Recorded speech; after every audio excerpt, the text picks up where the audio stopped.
Narito na mga malalaking balitang Central Luzon ngayong araw. Pampanga Vice Governor Nanay Pineda, ipinagdiwang ang ika-71 taong kapanganakan.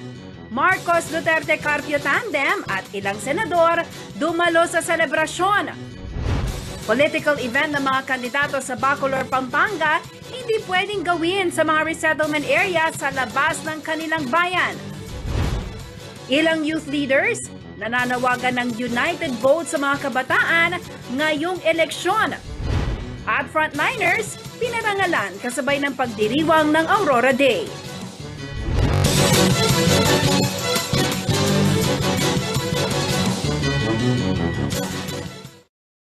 Magandang gabi ka rehiyon. Ako po si Jennifer Salenga. Oras na para sa mga may init na balitang Central Luzon.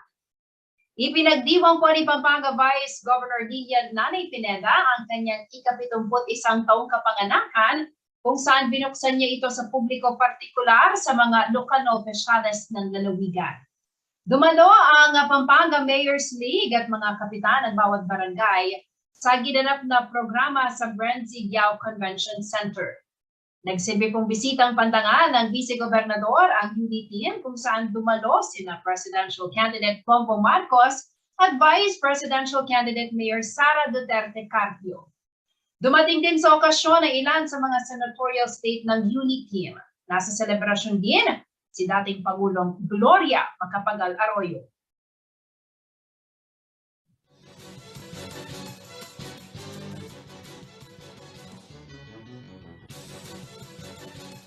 Binigyang linaw ng Commission on Elections na bawal dalhin ng mga kandidato ng Bacolor, Pampanga ang kanilang political event sa mga resettlement area sa ibang bayan kahit parehistrado ang mga ito sa Bacolor. Ito ay kasagutan ng COMELEC sa kalituhan ng Kapitan ng Barangay Bulaon kung papapasukin ang mga ito sa kanilang lugar kahit kandidato ng ibang bayan. Narito po ang report.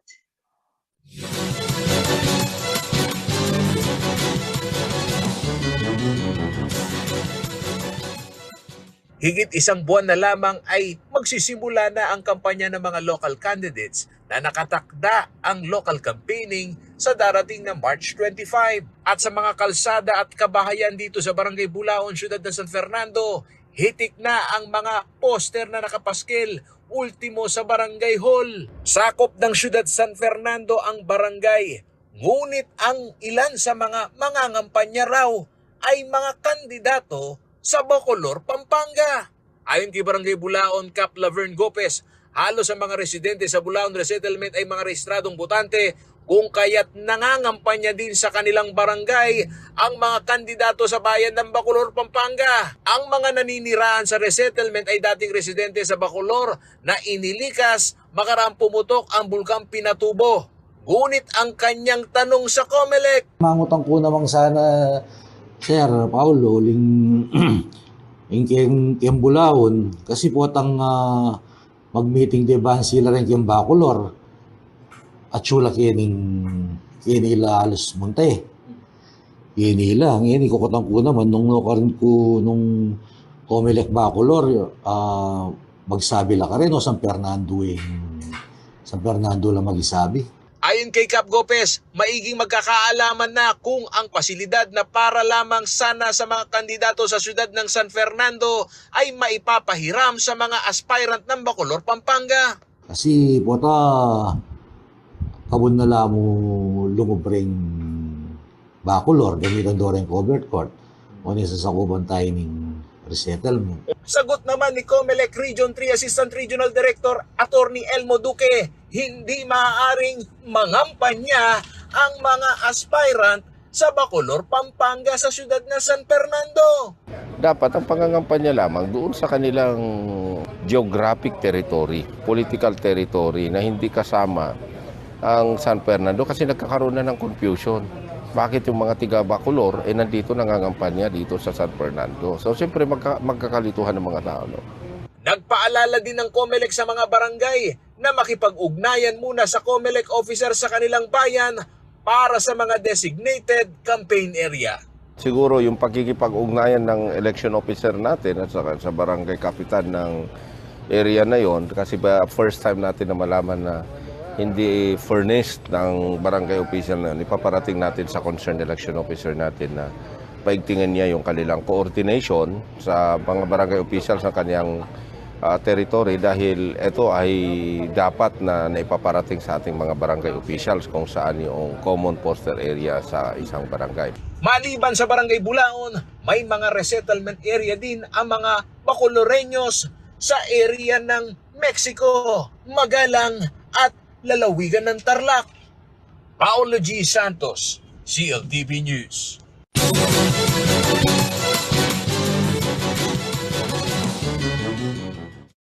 Sa unang pagkakataon, ngayong 2022 ay wala pong naitalang kaso ng COVID-19 sa siyudad ng Angeles. Resulta umano ito ng malawakang pagbabakuna na isinasagawa sa lungsod, kaya naman nagsimula na rin ngayong Lunes ang rollout ng bakuna sa mga bata edad 5 hanggang 11. Narito ang detalye.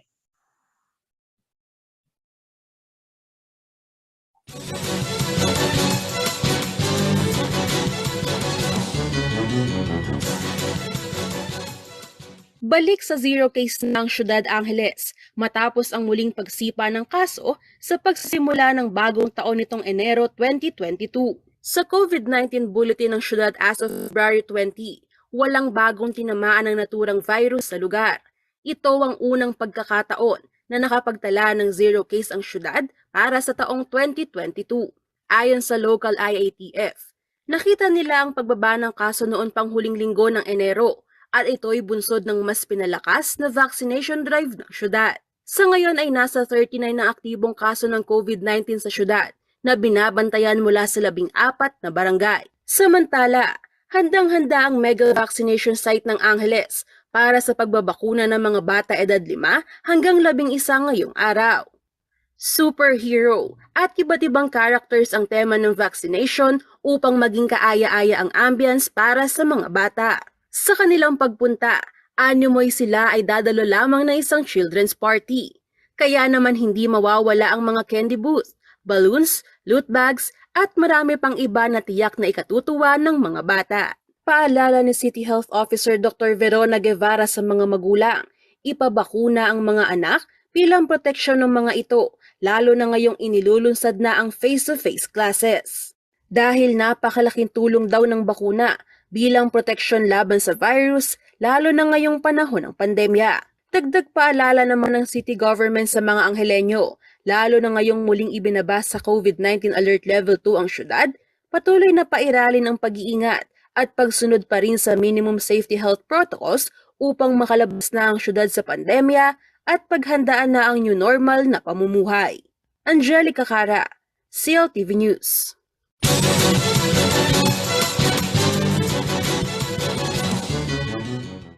Sa pagbabalik ng CLTV News.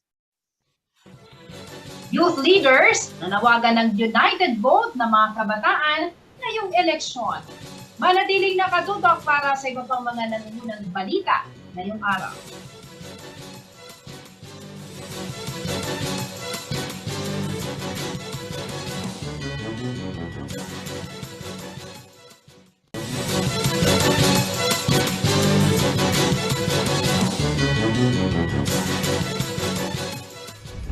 Narito na mga malalaking balitang Central Luzon ngayong araw. Pampanga Vice Governor Nanay Pineda, ipinagdiwang ang ika-71 taong kapanganakan. Marcos Duterte Carpio Tandem at ilang senador dumalo sa selebrasyon. Political event ng mga kandidato sa Bacolor, Pampanga, hindi pwedeng gawin sa mga resettlement area sa labas ng kanilang bayan. Ilang youth leaders nananawagan ng united vote sa mga kabataan ngayong eleksyon. At frontliners, pinarangalan kasabay ng pagdiriwang ng Aurora Day.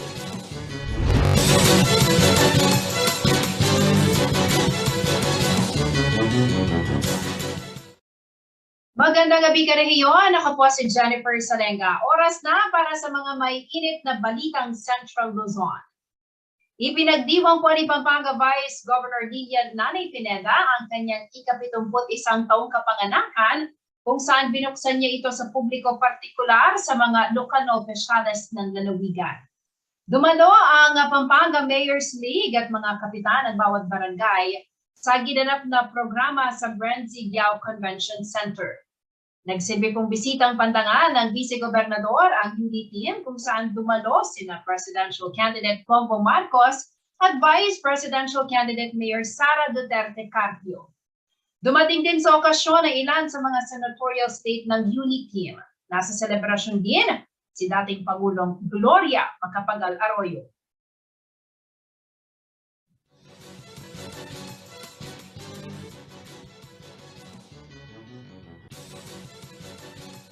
Binigyang linaw ng Commission on Elections na bawal dalhin ng mga kandidato ng Bacolor, Pampanga ang kanilang political event sa mga resettlement area sa ibang bayan kahit parehistrado ang mga ito sa Bacolor. Ito ay kasagutan ng COMELEC sa kalituhan ng kapitan ng Barangay Bulaon kung papapasukin ang mga ito sa kanilang lugar kahit kandidato ng ibang bayan. Narito po ang report.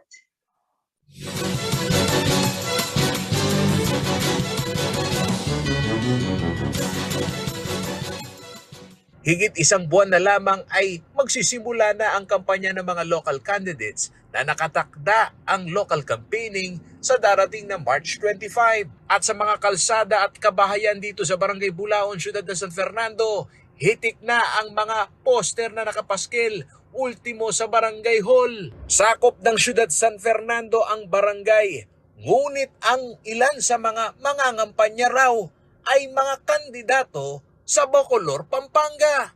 Ayon kay Barangay Bulaon, Cap Laverne Gopez, halos ang mga residente sa Bulaon Resettlement ay mga rehistradong botante kung kaya't nangangampanya din sa kanilang barangay ang mga kandidato sa bayan ng Bacolor, Pampanga. Ang mga naninirahan sa resettlement ay dating residente sa Bacolor na inilikas makaraang pumutok ang Bulkang Pinatubo. Ngunit ang kanyang tanong sa COMELEC, Mangutang ko namang sana, Sir Paulo, yung Bulaon, kasi po atang mag-meeting diba sila rin yung Bacolor at sula kinila alos monte. Kinila, ngayon ikukutang ko naman, nung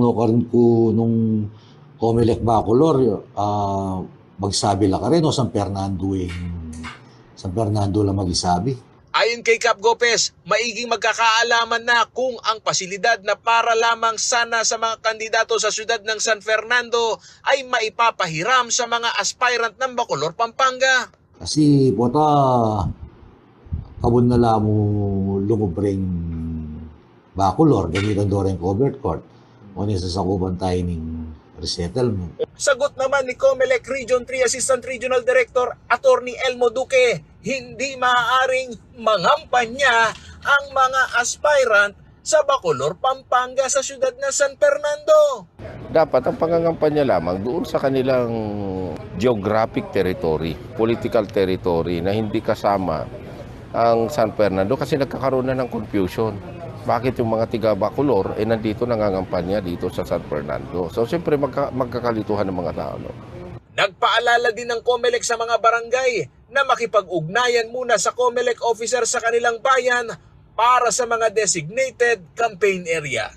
Siguro yung pagkikipag-ugnayan ng election officer natin at sa barangay kapitan ng area na yon, kasi first time natin na malaman na hindi furnished ng barangay official na ipaparating natin sa concerned election officer natin na paigtingan niya yung kanilang coordination sa mga barangay official sa kanyang territory dahil ito ay dapat na naipaparating sa ating mga barangay officials kung saan yung common poster area sa isang barangay.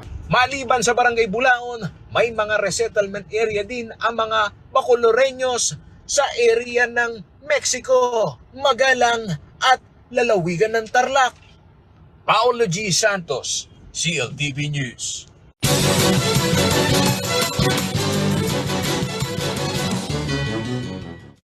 Sa unang pagkakataon, ngayong 2022 ay wala pong naitalang kaso ng COVID-19 sa siyudad ng Angeles. Resulta umano ito ng malawakang pagbabakuna na isinasagawa sa lungsod, kaya naman nagsimula na rin ngayong Lunes ang rollout ng bakuna sa mga bata edad 5 hanggang 11. Narito ang detalye.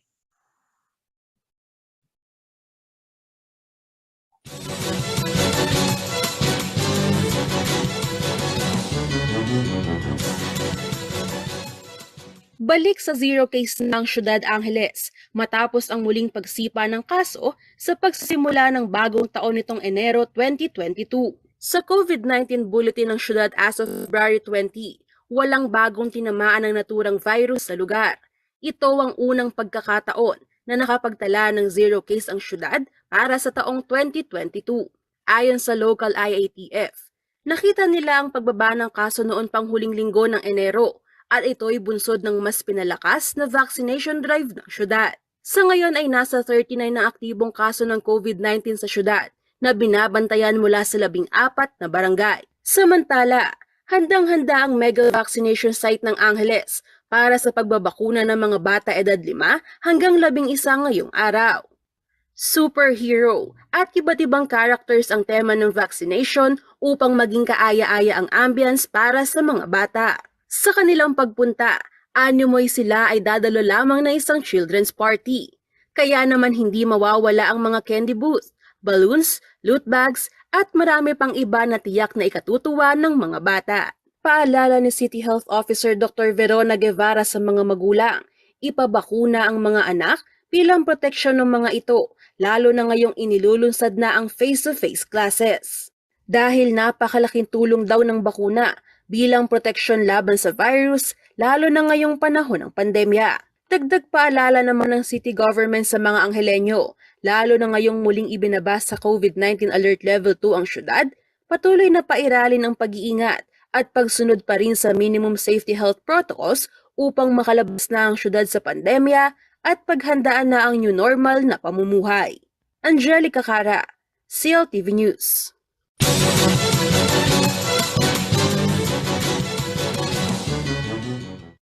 Sa pagbabalik ng CLTV News. Youth leaders nanawagan ng united vote ng mga kabataan ngayong eleksyon. Manatiling nakatutok para sa iba pang mga nanununang balita ngayong araw.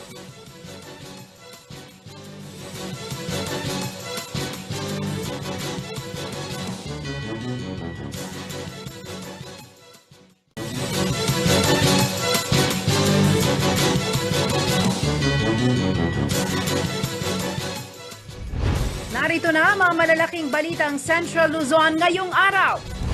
Pampanga Vice Governor Nanay Pineda, ipinagdiwang ang ika-71 taong kapanganakan.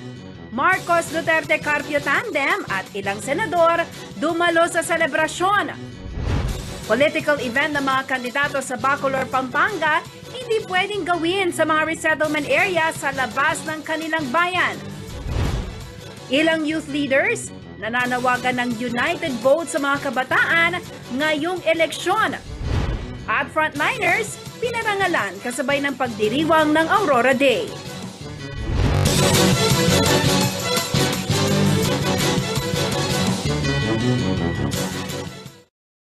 Magandang gabi ka rehiyon. Ako po si Jennifer Salenga. Oras na para sa mga may init na balitang Central Luzon. Ipinagdiwang po ni Pampanga Vice Governor Lilian Nanay Pineda ang kanyang ika-71 taong kapanganakan kung saan binuksan niya ito sa publiko partikular sa mga lokal na opisyales ng lalawigan. Dumalo ang Pampanga Mayor's League at mga kapitan ng bawat barangay sa ginanap na programa sa Brenzy Yao Convention Center. Nagsilbi pong bisitang pandangan ng Vice-Gobernador ang UD team kung saan dumalo sina Presidential Candidate Bongbong Marcos at Vice Presidential Candidate Mayor Sara Duterte Carpio. Dumating din sa okasyon ang ilan sa mga senatorial state ng UNI team. Nasa selebrasyon din si dating Pangulong Gloria Macapagal Arroyo.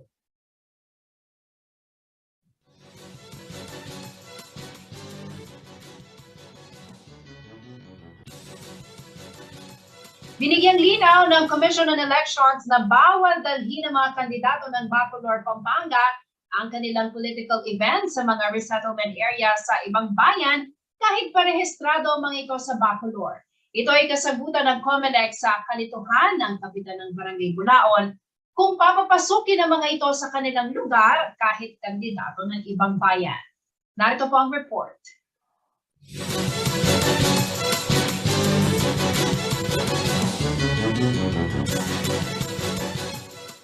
Higit isang buwan na lamang ay magsisimula na ang kampanya ng mga local candidates na nakatakda ang local campaigning sa darating na March 25. At sa mga kalsada at kabahayan dito sa Barangay Bulaon, Siyudad ng San Fernando, hitik na ang mga poster na nakapaskil, ultimo sa Barangay Hall. Sakop ng Siyudad San Fernando ang barangay, ngunit ang ilan sa mga mangangampanya raw ay mga kandidato sa Bacolor, Pampanga. Ayon kay Barangay Bulaon, Cap Laverne Gopez, halos ang mga residente sa Bulaon Resettlement ay mga rehistradong botante, kung kaya't nangangampanya din sa kanilang barangay ang mga kandidato sa bayan ng Bacolor, Pampanga. Ang mga naninirahan sa resettlement ay dating residente sa Bacolor na inilikas makaraang pumutok ang bulkang Pinatubo. Ngunit ang kanyang tanong sa COMELEC, Mangutang ko naman sana, Sir Paulo, yung Bulaon, kasi po atang mag-meeting de ban sila rin yung Bacolor at sula kinila alos munte.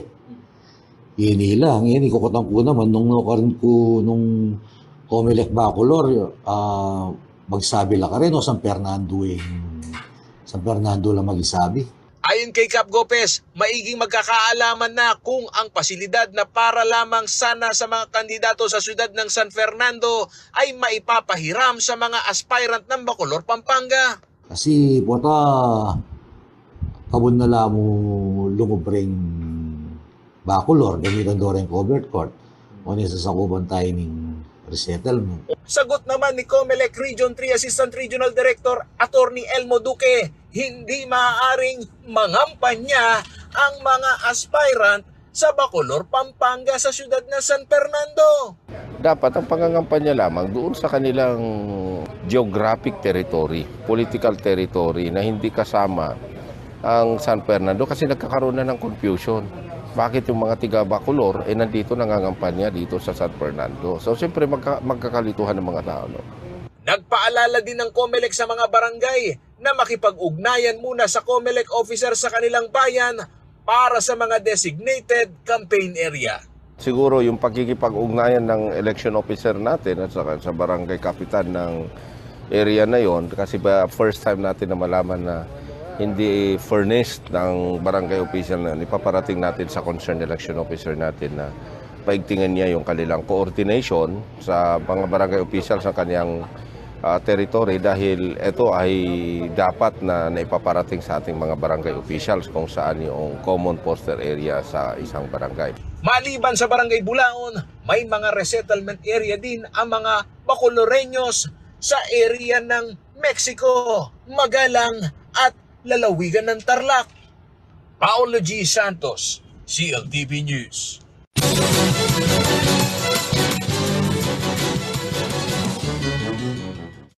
Sa unang pagkakataon, ngayong 2022 ay wala pong naitalang kaso ng COVID-19 sa siyudad ng Angeles. Resulta umano ito ng malawakang pagbabakuna na isinasagawa sa lungsod, kaya naman nagsimula na rin ngayong Lunes ang rollout ng bakuna sa mga bata edad 5 hanggang 11. Narito ang detalye.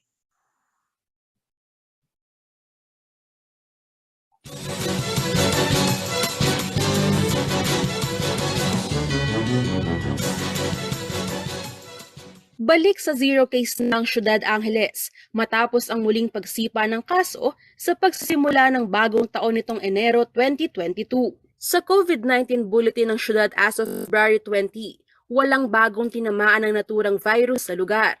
Ito ang unang pagkakataon na nakapagtala ng zero case ang syudad para sa taong 2022. Ayon sa local IATF, nakita nila ang pagbaba ng kaso noon pang huling linggo ng Enero at ito'y bunsod ng mas pinalakas na vaccination drive ng syudad. Sa ngayon ay nasa 39 na aktibong kaso ng COVID-19 sa syudad na binabantayan mula sa 14 na barangay. Samantala, handang-handa ang mega vaccination site ng Angeles para sa pagbabakuna ng mga bata edad 5 hanggang 11 ngayong araw. Superhero at iba't ibang characters ang tema ng vaccination upang maging kaaya-aya ang ambience para sa mga bata. Sa kanilang pagpunta, animoy sila ay dadalo lamang na isang children's party. Kaya naman hindi mawawala ang mga candy booth, balloons, loot bags at marami pang iba na tiyak na ikatutuwa ng mga bata. Paalala ni City Health Officer Dr. Verona Guevara sa mga magulang, ipabakuna ang mga anak bilang proteksyon ng mga ito, lalo na ngayong inilulunsad na ang face-to-face classes. Dahil napakalaking tulong daw ng bakuna bilang proteksyon laban sa virus, lalo na ngayong panahon ng pandemya. Dagdag paalala naman ng city government sa mga Angeleño, lalo na ngayong muling ibinaba sa COVID-19 Alert Level 2 ang syudad, patuloy na pairalin ang pag-iingat at pagsunod pa rin sa minimum safety health protocols upang makalabas na ang syudad sa pandemya at paghandaan na ang new normal na pamumuhay. Angelica Cara, CLTV News.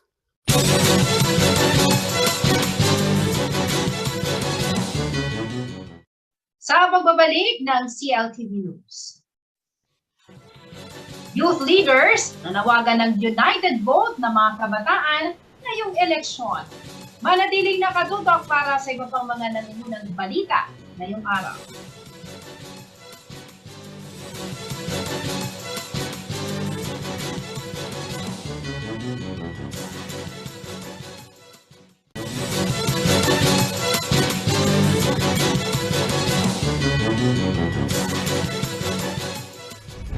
Narito na ang mga malalaking balitang Central Luzon ngayong araw.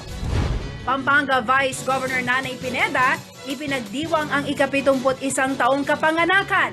Marcos Duterte Carpio Tandem at ilang senador dumalo sa selebrasyon. Political event ng mga kandidato sa Bacolor, Pampanga, hindi pwedeng gawin sa mga resettlement area sa labas ng kanilang bayan. Ilang youth leaders nananawagan ng united vote sa mga kabataan ngayong eleksyon. At frontliners, pinarangalan kasabay ng pagdiriwang ng Aurora Day.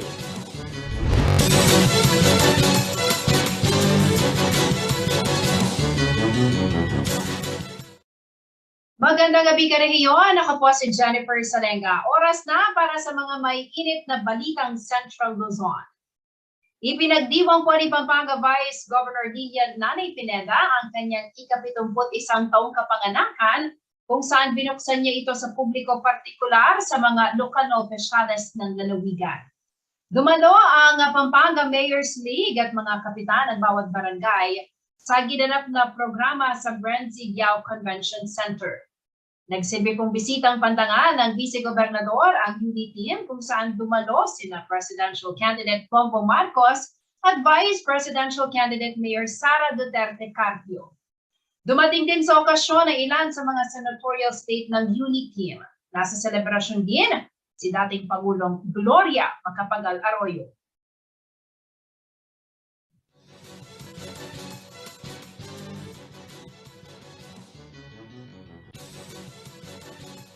Binigyang linaw ng Commission on Elections na bawal dalhin ng mga kandidato ng Bacolor, Pampanga ang kanilang political event sa mga resettlement area sa ibang bayan kahit parehistrado ang mga ito sa Bacolor. Ito ay kasagutan ng COMELEC sa kalituhan ng kapitan ng Barangay Bulaon kung papapasukin ang mga ito sa kanilang lugar kahit kandidato ng ibang bayan. Narito po ang report.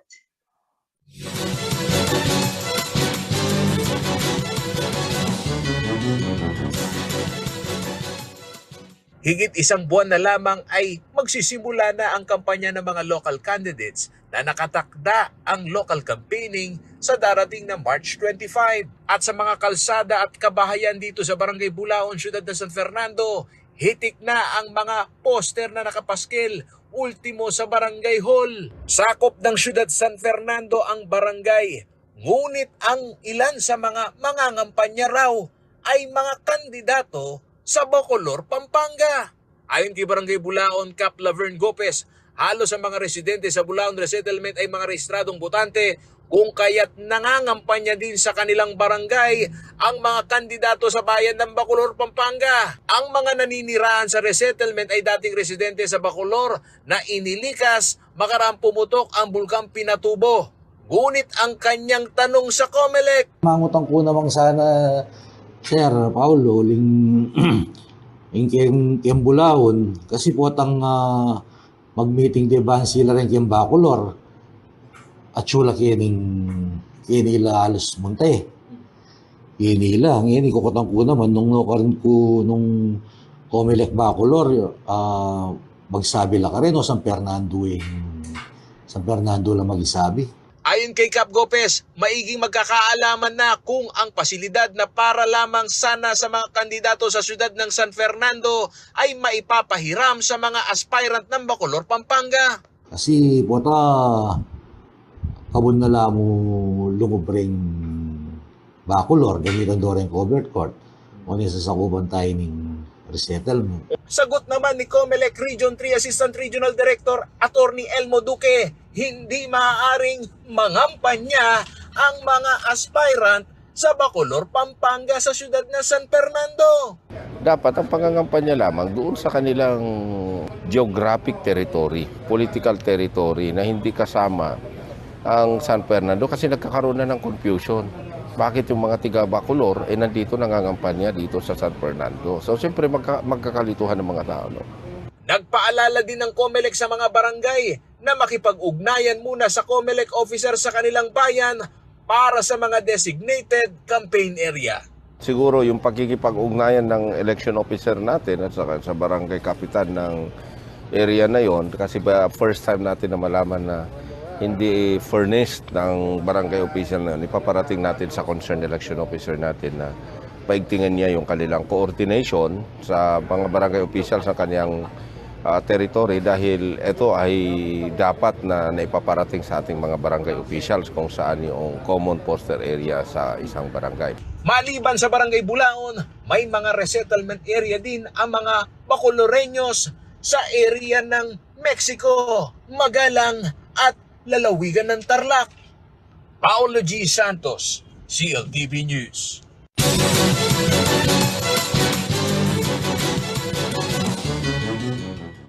Sa unang pagkakataon, ngayong 2022 ay wala pong naitalang kaso ng COVID-19 sa siyudad ng Angeles.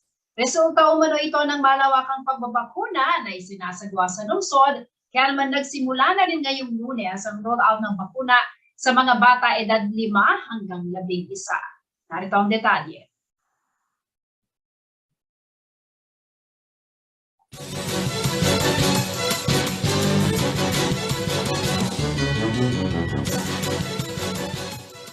Balik sa zero case ng Ciudad Angeles matapos ang muling pagsipa ng kaso sa pagsisimula ng bagong taon nitong Enero 2022. Sa COVID-19 bulletin ng Ciudad as of February 20, walang bagong tinamaan ng naturang virus sa lugar.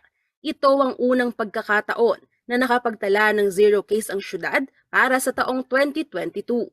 Ayon sa local IATF, nakita nila ang pagbaba ng kaso noon pang huling linggo ng Enero at ito'y bunsod ng mas pinalakas na vaccination drive ng syudad. Sa ngayon ay nasa 39 na aktibong kaso ng COVID-19 sa syudad na binabantayan mula sa 14 na barangay. Samantala, handang-handa ang mega vaccination site ng Angeles para sa pagbabakuna ng mga bata edad 5 hanggang 11 ngayong araw. Superhero at iba't ibang characters ang tema ng vaccination upang maging kaaya-aya ang ambience para sa mga bata.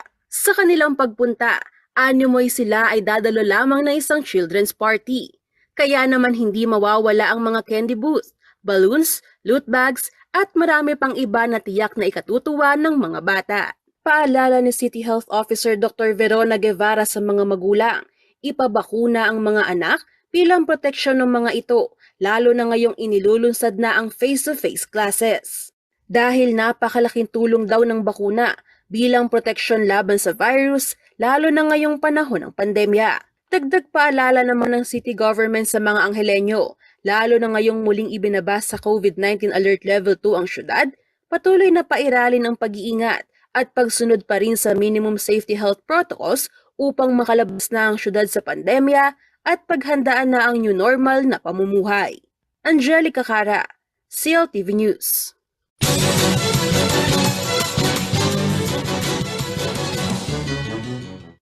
Sa pagbabalik ng CLTV News. Youth leaders nanawagan ng united vote ng mga kabataan ngayong eleksyon. Manatiling nakatutok para sa iba pang mga nanununang balita ngayong araw.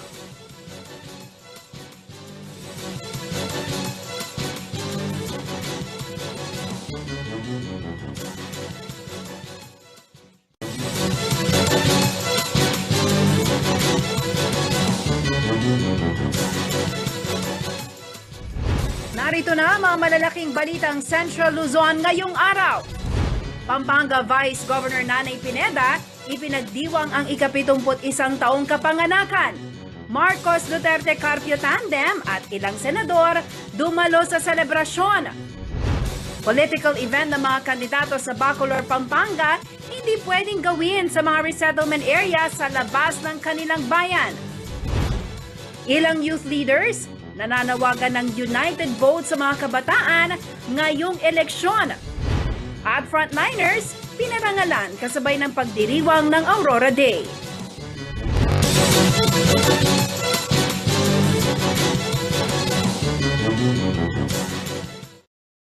Magandang gabi ka rehiyon. Ako po si Jennifer Salenga. Oras na para sa mga may init na balitang Central Luzon. Ipinagdiwang po ni Pampanga Vice Governor Nanay Pineda ang kanyang ika-71 taong kapanganakan kung saan binuksan niya ito sa publiko, partikular sa mga lokal na opisyales ng lalawigan. Dumalo ang Pampanga Mayor's League at mga kapitan ng bawat barangay sa ginanap na programa sa Brenzy Yao Convention Center. Nagsilbi pong bisitang pantangal ng Vice-Gobernador ang UD team kung saan dumalo sina Presidential Candidate Bongbong Marcos at Vice Presidential Candidate Mayor Sara Duterte Carpio. Dumating din sa okasyon ang ilan sa mga senatorial state ng UD team. Nasa selebrasyon din si dating Pangulong Gloria Macapagal Arroyo.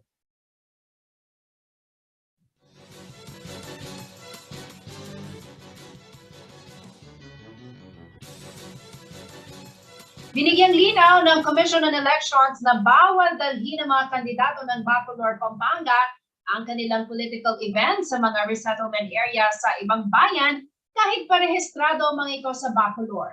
Ito ay kasagutan ng COMELEC sa kalituhan ng kapitan ng Barangay Bulaon kung papapasukin ang mga ito sa kanilang lugar kahit kandidato ng ibang bayan. Narito po ang report.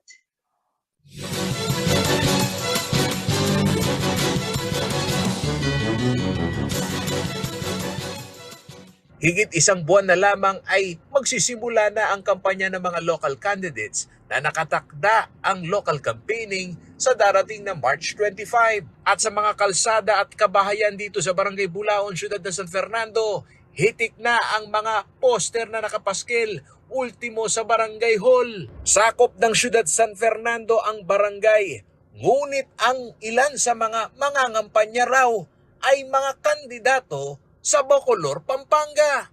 Ayon kay Barangay Bulaon, Cap Laverne Gopez, halos ang mga residente sa Bulaon Resettlement ay mga rehistradong botante kung kaya't nangangampanya din sa kanilang barangay ang mga kandidato sa bayan ng Bacolor, Pampanga. Ang mga naninirahan sa resettlement ay dating residente sa Bacolor na inilikas makaraang pumutok ang Bulkang Pinatubo. Ngunit ang kanyang tanong sa COMELEC, Mangutang ko namang sana, Sir Paulo, yung Bulaon, kasi po atang mag-meeting de ba sila rin yung Bacolor at sula kinila alos monte. Kinila, ngayon ikukutang ko naman, nung COMELEC Bacolor, magsabi lang ka rin, o San Fernando lang mag-isabi. ayon kay Cap Gopez, maiging magkakaalaman na kung ang pasilidad na para lamang sana sa mga kandidato sa siyudad ng San Fernando ay maipapahiram sa mga aspirant ng Bacolor, Pampanga.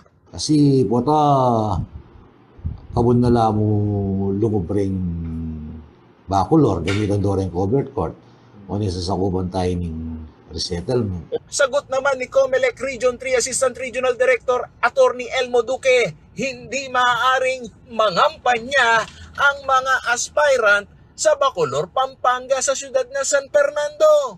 Dapat ang pangangampanya lamang doon sa kanilang geographic territory, political territory na hindi kasama ang San Fernando kasi nagkakaroon na ng confusion.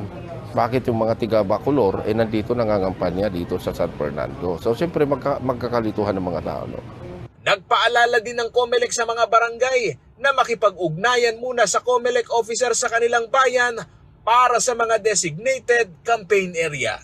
Siguro yung pagkikipag-ugnayan ng election officer natin at saka sa barangay kapitan ng area na yon, kasi first time natin na malaman na hindi furnished ng barangay official na ipaparating natin sa concerned election officer natin na paigtingin niya yung kanilang coordination sa mga barangay official sa kanyang territory, dahil ito ay dapat na naipaparating sa ating mga barangay officials kung saan yung common poster area sa isang barangay. Maliban sa Barangay Bulaon, may mga resettlement area din ang mga Bacoloreños sa area ng Mexico, Magalang at lalawigan ng Tarlac. Paolo G. Santos, CLTV News.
Nagbabalik ng CLTV News. At sa iba pa mga nangungunang balita, nananawagan po ang ilang youth leaders sa rehiyon na magkaroon ng united vote ang mga kabataan ngayong May 2022 elections. Dapat daw tumindig ang mga kabataan para sa leader na magtatampok sa interes ng mamamayan. Pakinggan natin ang kanilang apela sa ulat ni Jana Lumbang Parungaw.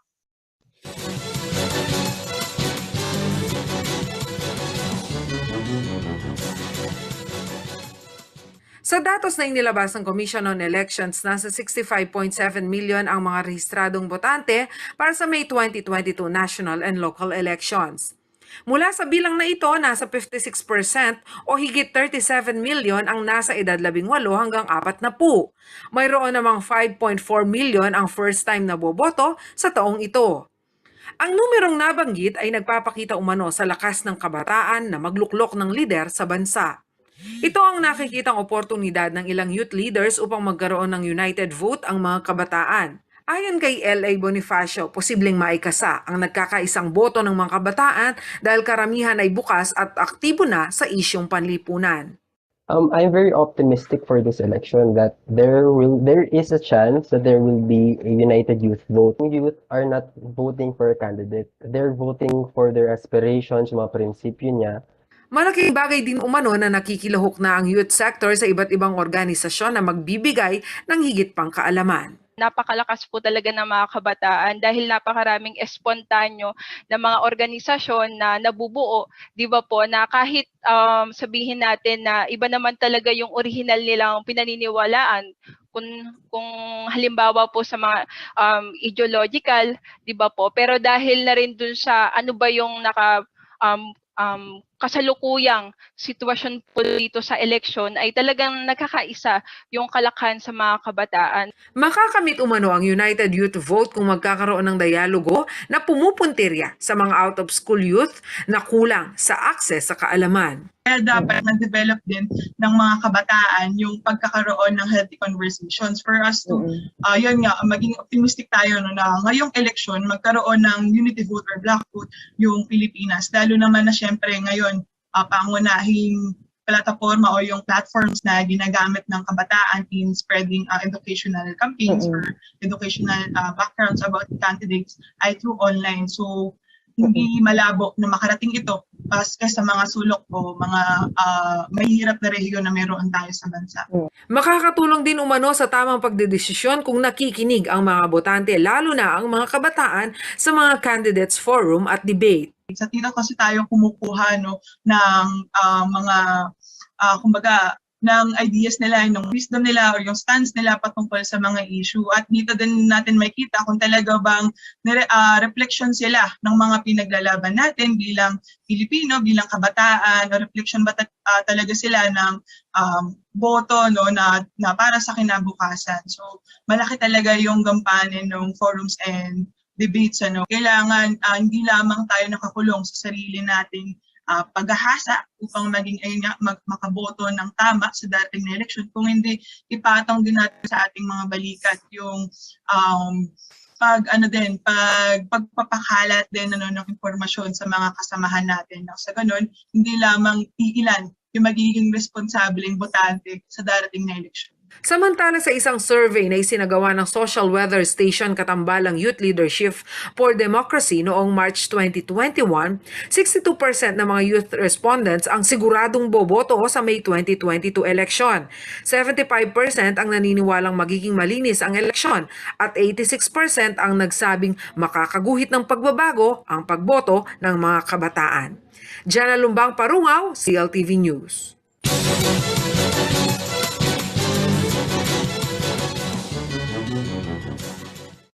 Office of the Civil Registry ng Capas Tarlac nagsagawa ng mobile registration sa isang ITAT community. Iba't ibang klase ng mga exotic animal pumida sa Pet Mo Show Mo ng Siyudad San Fernando. At kabalan fashion designer tampok ang mga gawa sa isang fashion show sa London. Yan ang mga balitang ihatid sa atin ni Jana Lumbang Parungaw.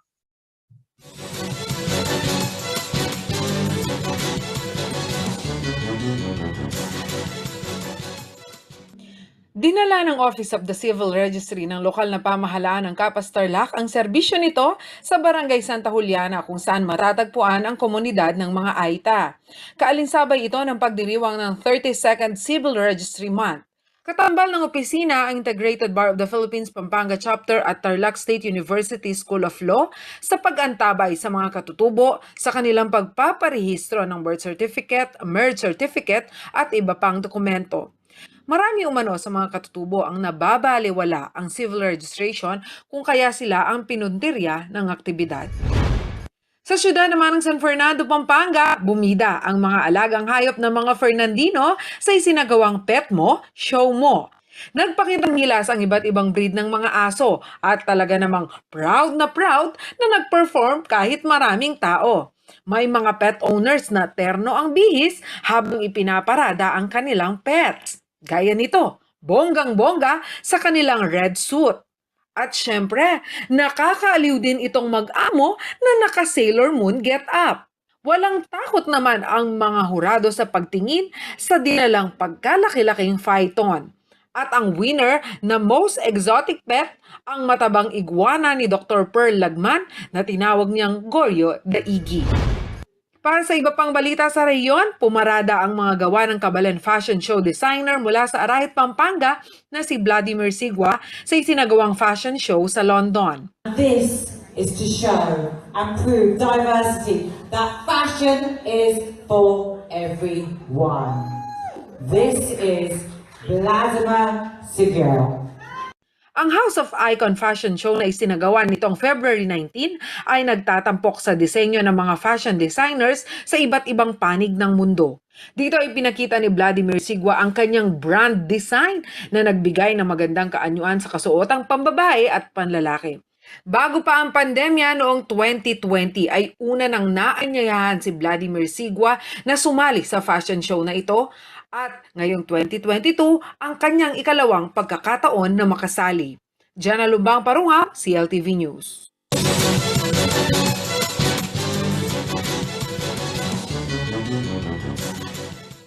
Sa pagbabalik ng CLTV News.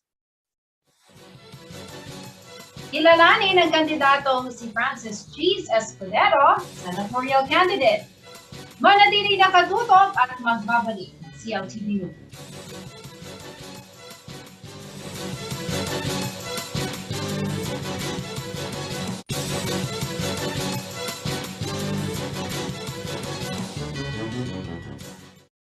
Nagbabalik po ang CLTV News. Mga karehiyon, para sa ating kilalanin ng kandidato segment, nakapanayan po na ating kasamang si Justin Dizon, si Governor Francis Cheese Escudero na tumatakbong senador sa May 2022 elections. Panoorin po natin ito.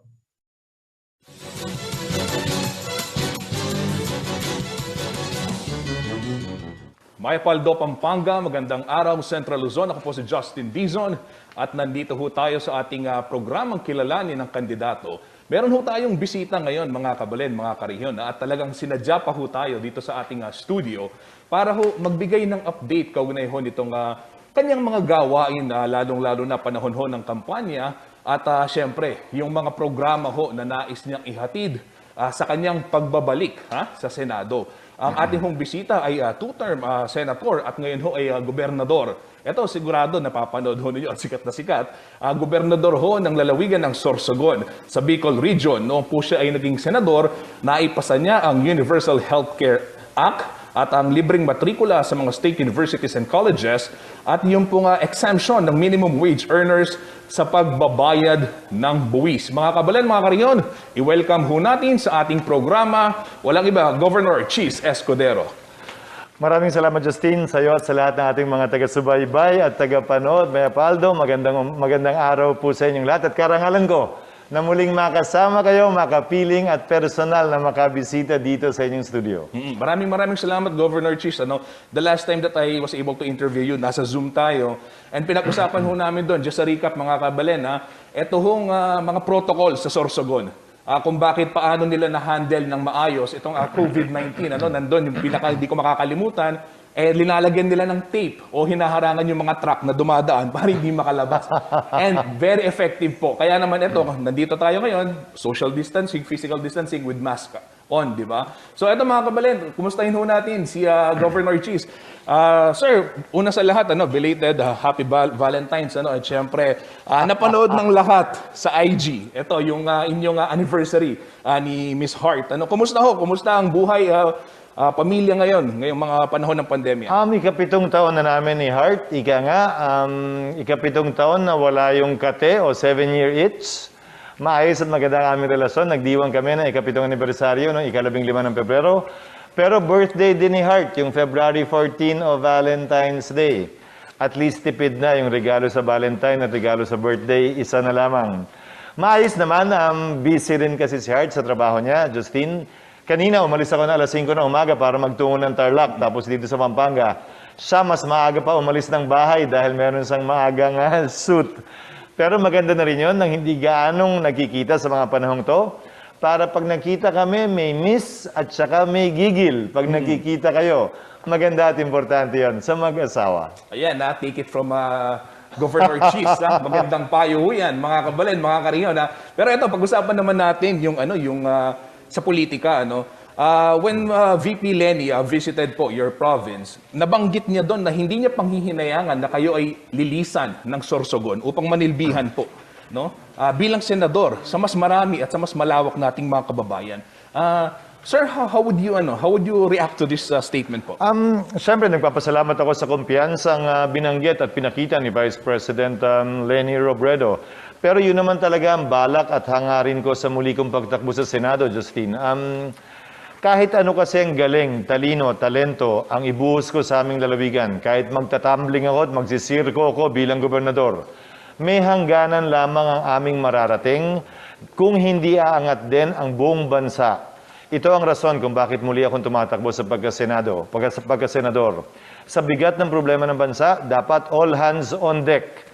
Dapat sino mang may maiaambag, maitutulong, alokin niya na yung ambag at tulong na yan para sabay-sabay tayong umangat, bumangon at malampasan ang problemang dulot ng pandemyang ito.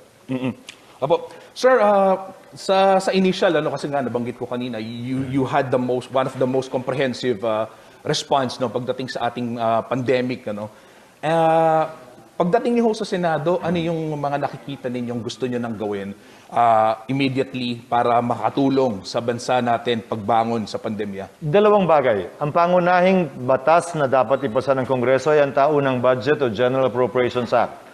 Ang tingin ko dyan, yan ang susi, tulay at daan para makabangon muli ang ating bansa. May kasabihan sa Ingles, governance is about allocating scarce resources. So kung ma-allocate natin ang tama ang taunang budget, malaking bagay yan at kung sasabay pa ang pribadong sektor sa muling pagbangon ng ating ekonomiya. Ang pangalawang nais kong tutukan at bigyang buhay ay mas malawak na kapangyarihan at karapatan para sa mga lokal na pamahalaan. Dahil sa totoo lang, mas alam po nila, mas alam namin ang kailangan ng aming mga kababayan kesa sino mang national official na nakaupo lamang sa air-conditioned kwarto niya sa Maynila na hindi man lang tumatayo para tanawin man lamang ang ating kalagayan. Napakaraming best practices, halimbawa, ni Governor Dennis Delta Pineda dito sa Pampanga, sa amin sa Sorsogon, sa Cebu, sa Negros Occidental, Negros Oriental, at iba't ibang lalawigan.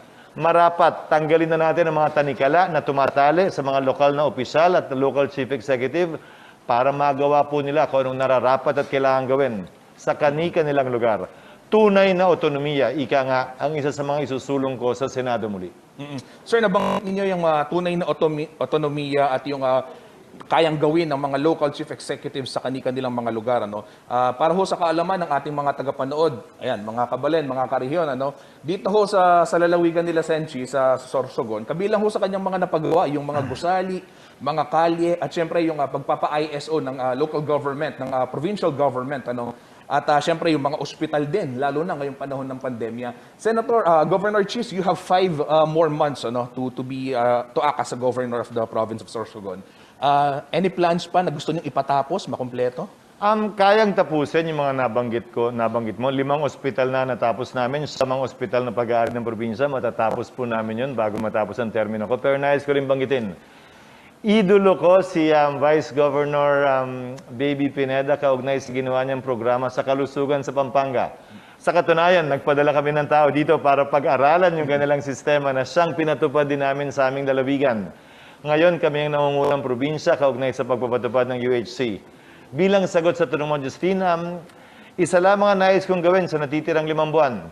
Matiyak na ang mga nagawa na simulan at pagbabagong nakita sa aming lalawigan ay mapagpatuloy sa papasok o bagong administrasyon at bagong gobernador. Para yung mga luma at dating kaugalian ay hindi na bumalik pang muli. Noong ako'y nag-gobernador, ang sinabi ko sa aming mga kalalawigan, hindi na dapat pwede ang pwede na. Dapat wag nating tanggapin at lunukin kung anong binibigay sa atin. Dapat mangarap at mag-ambisyon tayo ng mas mataas na kalidad ng serbisyo mula sa pamahalaang panlalawigan.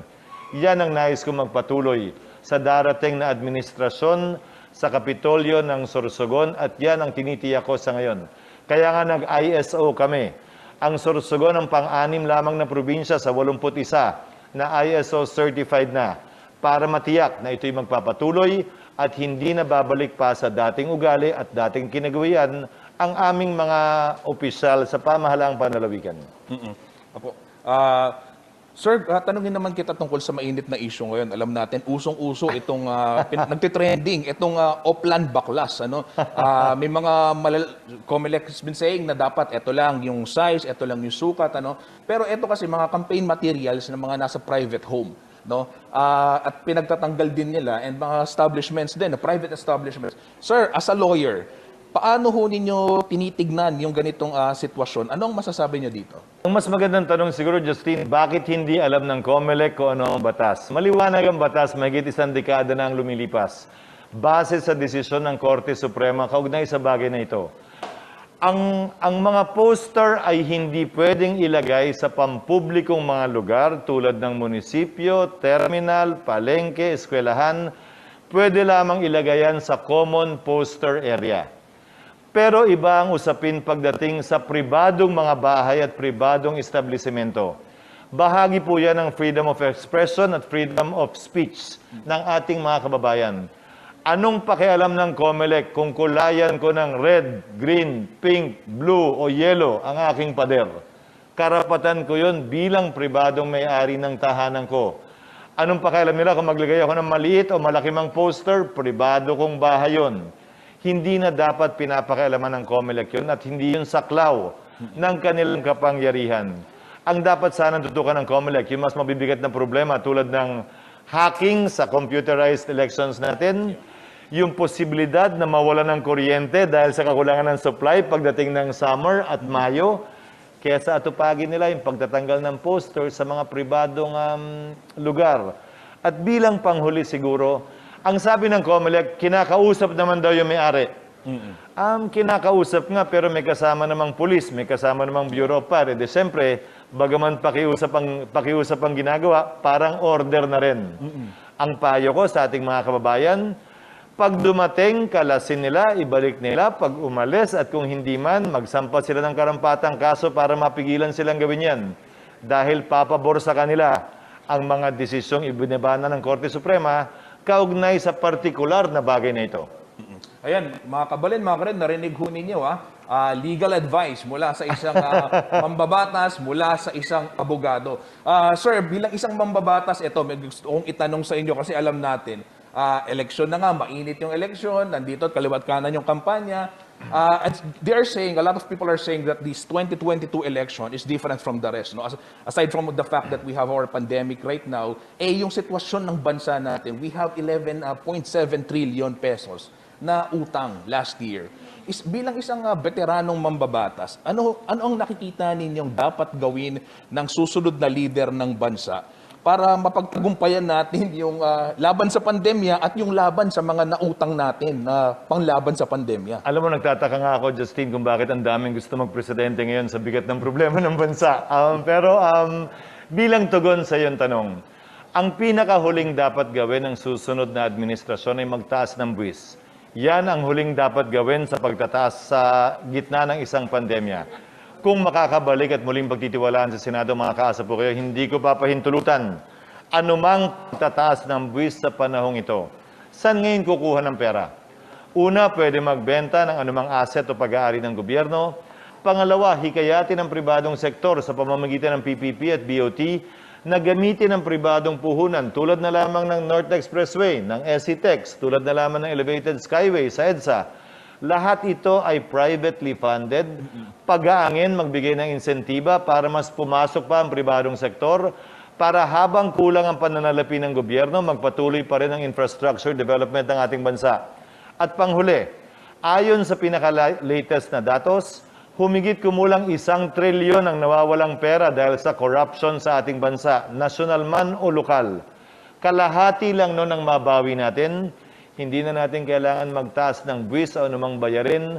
May pambayad na tayo ng utang, may sobra pa yon para sa iba pang proyekto ng ating pamahalaan para tulong sa ating mga kababayan. Sir, we still have more time. I want to ask you about a question about yung mga concerns ng Central Luzon. Like you're coming from the province of Sorsogon, dito sa Central Luzon, ang isa doon sa hinihingi talaga namin is yung countryside development. We want to bring yung opportunities din sa mga rehiyon, lalo na dito sa atin.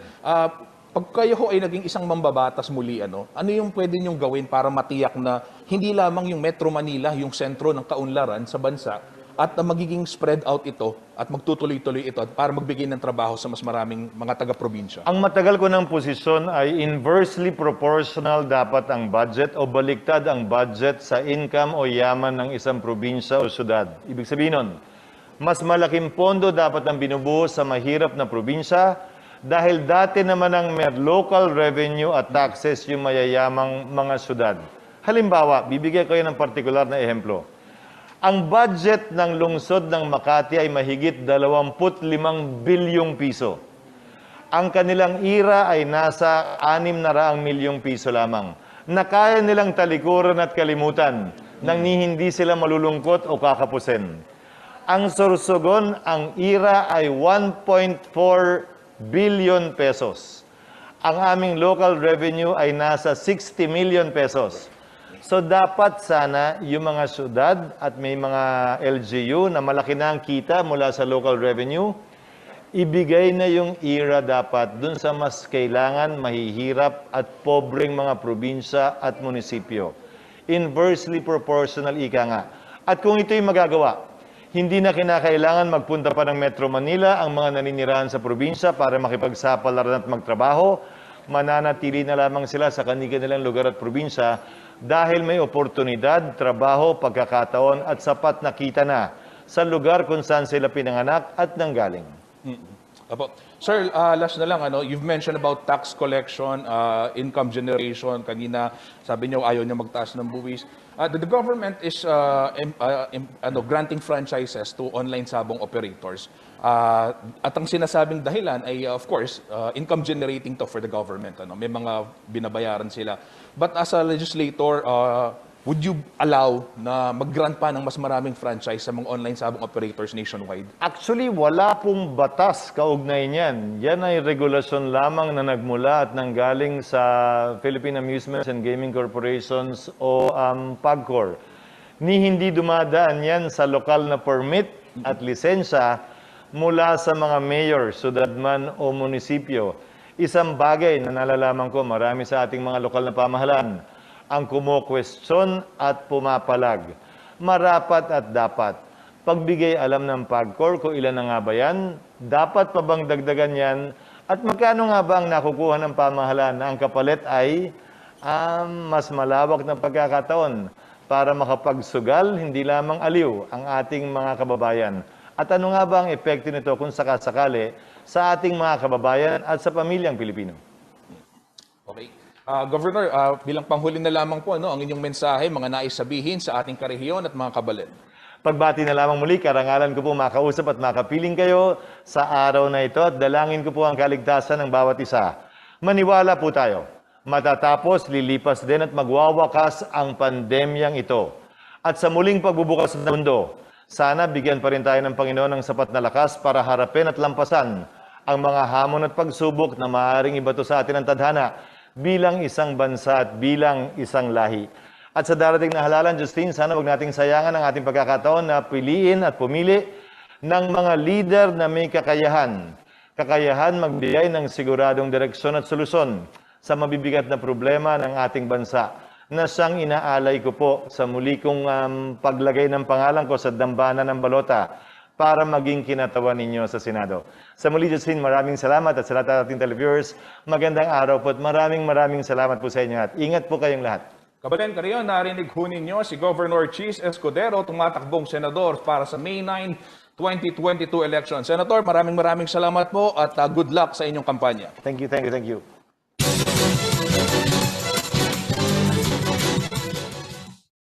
Sa pagbabalik ng CLTV News. Frontliners, pinarangalan kasabay ng pagdiriwang ng Aurora Day. Drug den sa Zambales, sinalakay ng mga otoridad. 4 na suspect, arestado sa operasyon. Natiling nakatutok at magbabalik. CLTV News.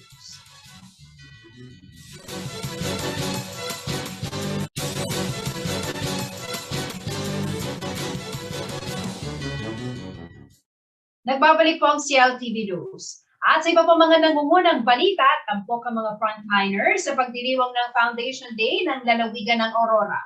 Binigyang pagkilala rin ng mga frontliner na nasawi dahil sa kanilang pagtupad sa tungkulin sa panahon ng pandemya. Ang detalye sa ulat ni Jana Numbak, Barunga.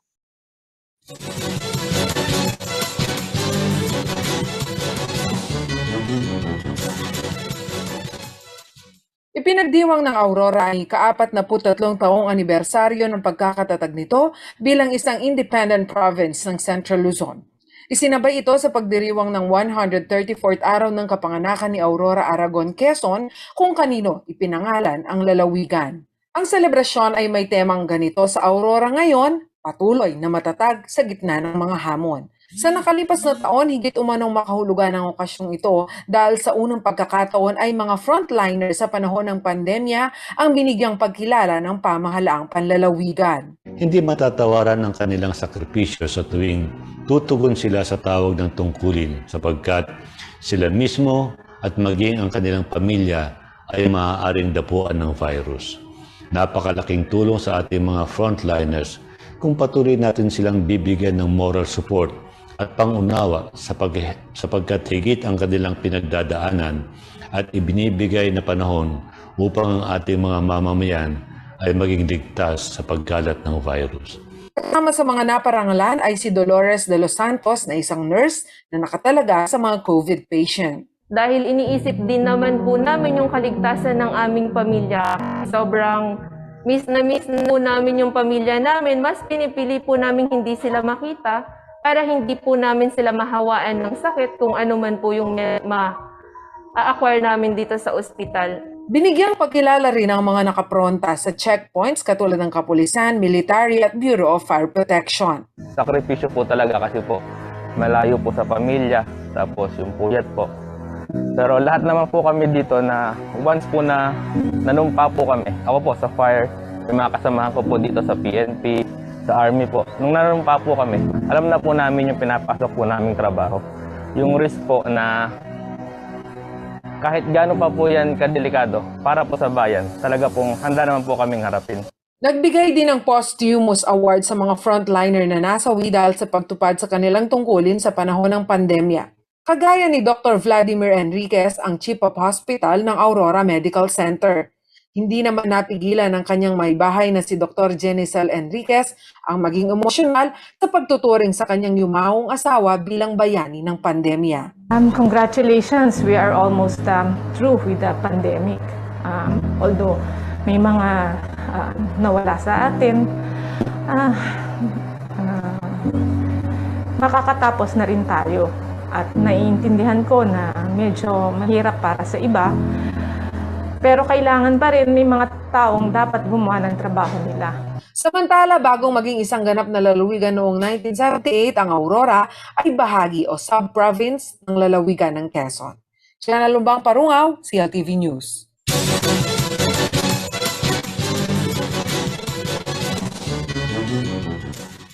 Sinalakay ng Philippine Drug Enforcement Agency o PDEA ang isang hinihinalang drug den sa Subic, Zambales. Nasa koteng 4 na lalaki na nakuhanan din ng iligal na droga na nagkakahalaga ng mahigit 100,000 piso. Ang detalye sa ulat na ito.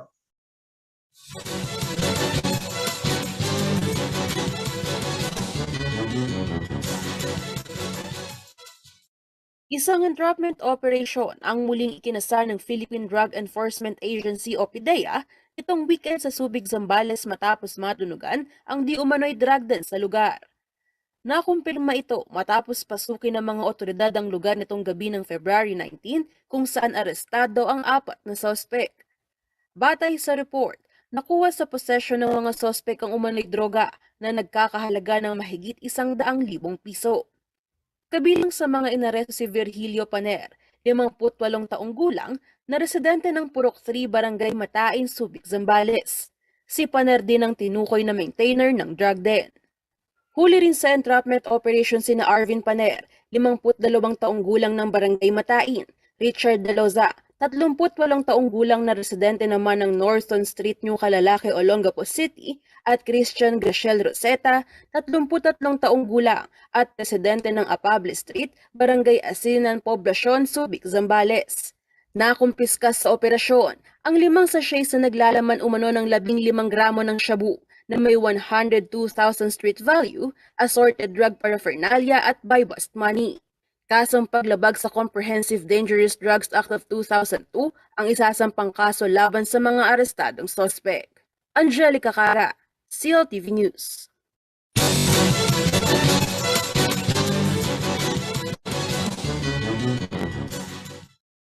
Alamin naman po natin ang magiging lagay ng panahon mula kay Ginoong Manny Esquera, ang Chief Weather Forecaster ng Pag-asa Florida.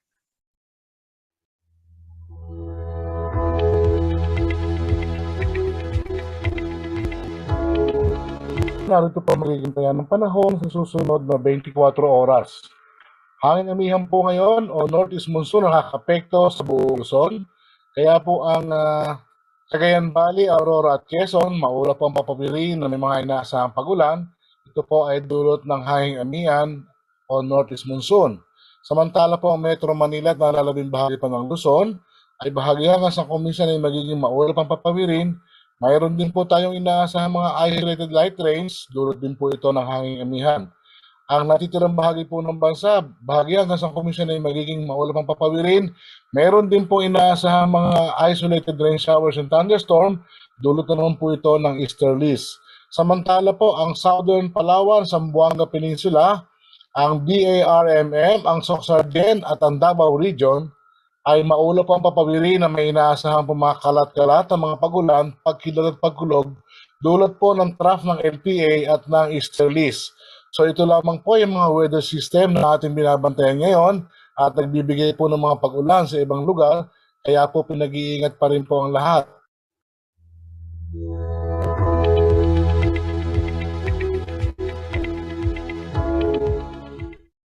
At yan ang mga balitang nakalap ng CLTV News. Para po sa karagdagang detalye, maaari niyong i-follow ang aming social media pages, Facebook at CLTV36 Official and at CLTV36 News, Twitter at CLTV36, Instagram at CLTV36 Official. Kung nais po ninyong balikan ang mga programa ng CLTV, pwede niyong bisitahin ang aming YouTube channel at CLTV36 Official at ang aming website www.cltv36.tv. Mapapanood din po ang mga programa ng CLTV nationwide via Signal Channel 115 at sa ating pong 39 cable partners. Kasama po ang buong pwersa ng CLTV News and Current Affairs. Ako po si Jennifer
update kaugnay ng balitang yan. Dumango naman ho tayo dito sa lalawigan ng Bulacan kung saan napurnada ang nakatakdang pagsisimula ng limited face-to-face ang 2 taon. Nakabalik na ho sila sa loob ng mga silid-aralan. Alamin ho natin ang latest na yan. Sa ulat na yan, mamaya lamang ho sa report naman ni Jenna Lumbang Barungaw. Nako, isang balita naman mga kabalin, mga karehiyon, hindi masyadong magandang balita ay dumaraing na ho itong mga tricycle drivers at mga PUJ o Public Utility Jeepney drivers dahil sa alin? Sa patuloy na pagtaas ng presyo ng produktong petrolyo. Nako, oo nga, mga kabalin, mga karehiyon, yan ho yung patuloy na pasanin ng ating mga kababayan na nabibilak sa transport sector. Kumustahin ho natin sila. Maya-maya lang naman mula sa ulat ni Kuya Felix Barrios. At ito mga kabalin, COMELEC nagpaalala sa mga political parties at mga kandidato na tiyaking kumuha ng permit bago magkaroon ng political activity at pagbabaklas ng mga poster na wala sa tamang lugar o di kaya naman ay lampas sa wastong sukat, sisimulan na raw sa darating na Marso. Ayan mga kabalin, yan ho, mga malalaking balita at narito na po ang detalye nitong aking mga binabanggit. Hindi po natuloy itong nakatakdang pagbubukas sana ng limited face-to-face classes ng mga elementary schools sa lalawigan ng Bulacan matapos pong hilingin ni Governor Daniel Fernando na magkaroon muna ng vaccine certificate o yung mataas na vaccination rate yung mga mag-aaral sa elementarya. Pero natuloy naman ho, matapos ang 2 taon, nakabalik sa silid-aralan itong mga high school students dyan sa lalawigan ng Bulacan. Narito pong detalye ng balitang yan.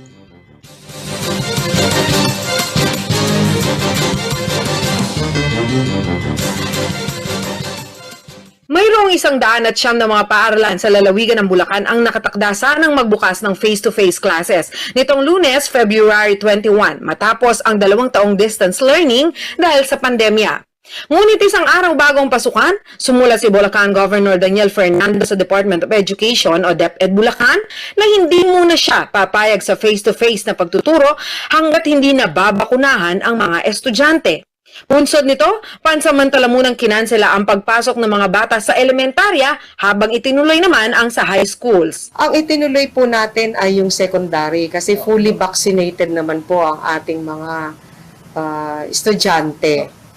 Ngayon, yun naman pong sa elementary ay maganda po yung ginawa pong hindi muna itinuloy, pansamantala, pinagpaliban lang para lang po masiguro na hindi po malalagay sa peligro ang ating mga mag-aaral sa elementary.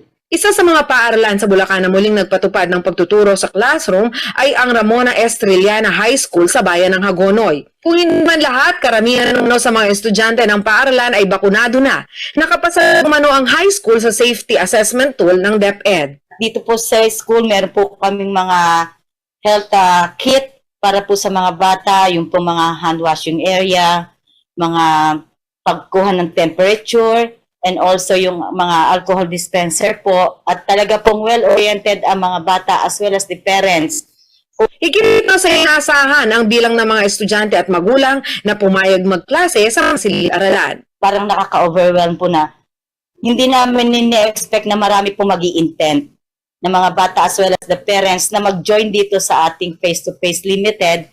And as of this day po, kaya po namang i-cater ng aming mga classroom. Sa grade 11 class ng Ramona High School, wala pa umanong alas 7 ng umaga, ay nasa paaralan na ang mga estudyante. Iba po yung experience pag nasa school, nakakamiss po talaga. Para po sa akin, maganda rin pong simula to sa aming pag-aaral dahil po, compare po siya sa online classes. Mas natututo po yung mga bata ngayon kasi po, mas may physical contact na po sila sa mga advisors at madali na po sila, plus mababawasan po yung mga interruption sa paligid. Ayon kay Teacher Antoinette Gatela, sa unang yugto ng pag-aaral ay magkakaroon muna ng work immersion ang mga mag-aaral.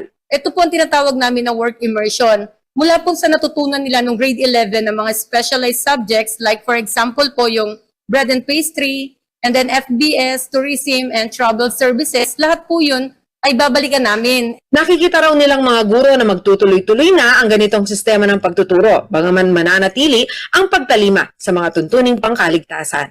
Unti-unti po namin na ibinabalik yun pong natutunan o na nakasanayan po nila dati. Pero syempre, meron nga lang pong mga limitations dahil po sa safety protocols na kailangan po namin sundin. Inatasan naman ng provincial government ang mga municipal health office na bilisan ang rollout ng bakuna para sa mga edad 5 hanggang 11 taon upang makahabol sa face-to-face classes. Hinihingi na po natin ang suporta nila para sa kanilang vaccination. Dahil ano naman po natin, maraming mga bata ang excited ng pumasok, gayon din ang mga magulang. Maraming salamat. Jana Lumbang Parungaw, CLTV News.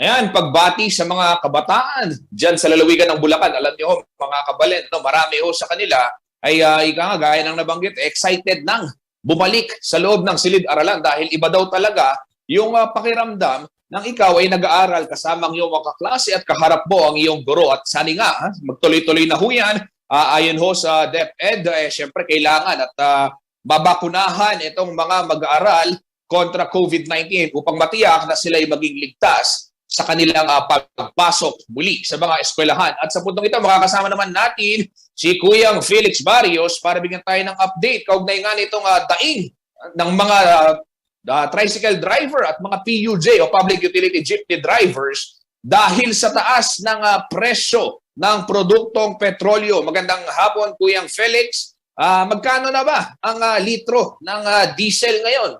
Batay sa iyong pagsisiyasat. Magandang hapon po sa inyong lahat. At kanina, no, Kuya Justin, ako'y lumabas at sinubukan kong bumili ng diesel para sa aking sasakyan. Yung pinakamataas na klase ng diesel ay nasa 61 pesos na per liter. At napakataas. Hindi lang siguro yung kaming mga private motorists nararamdaman na at mas lalong nararamdaman pa yan ng mga jeepney operators at mga tricycle operators natin.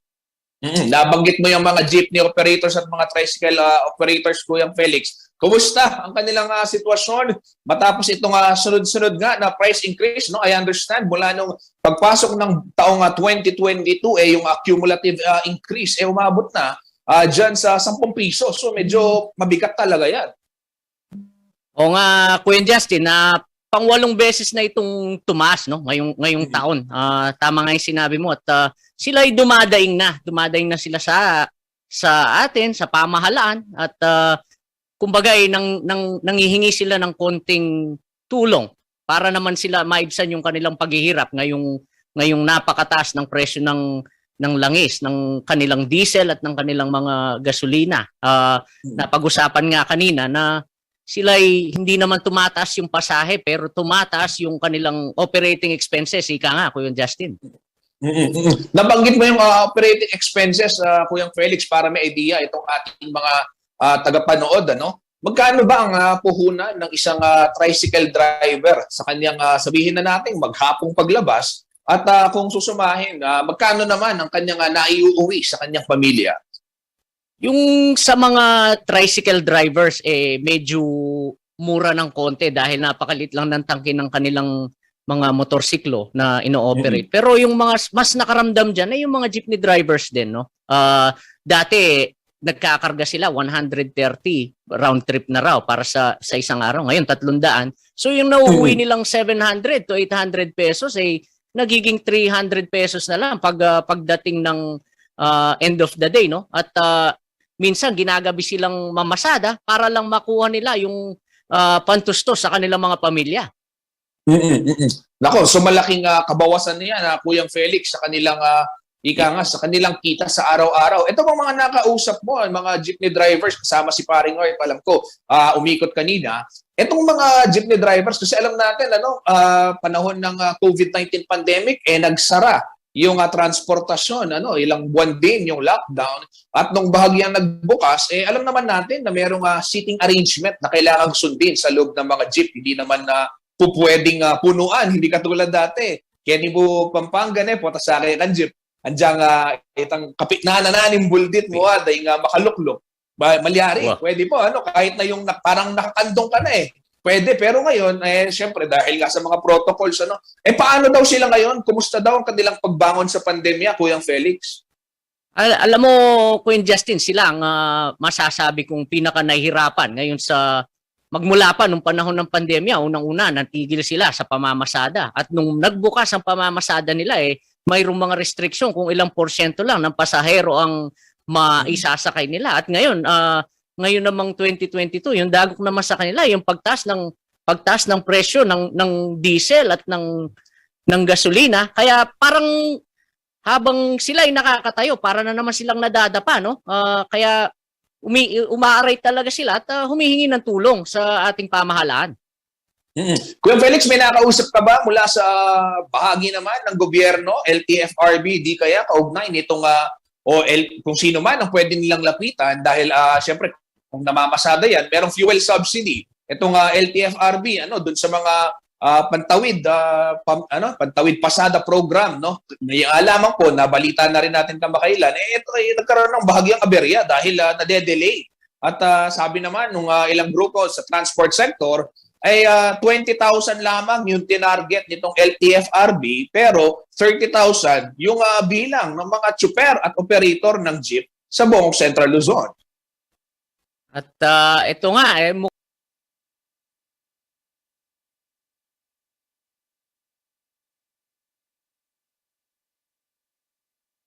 mukhang magkukulang pa yan, Kuya Justin. Yan ang napakalaking issue ngayon.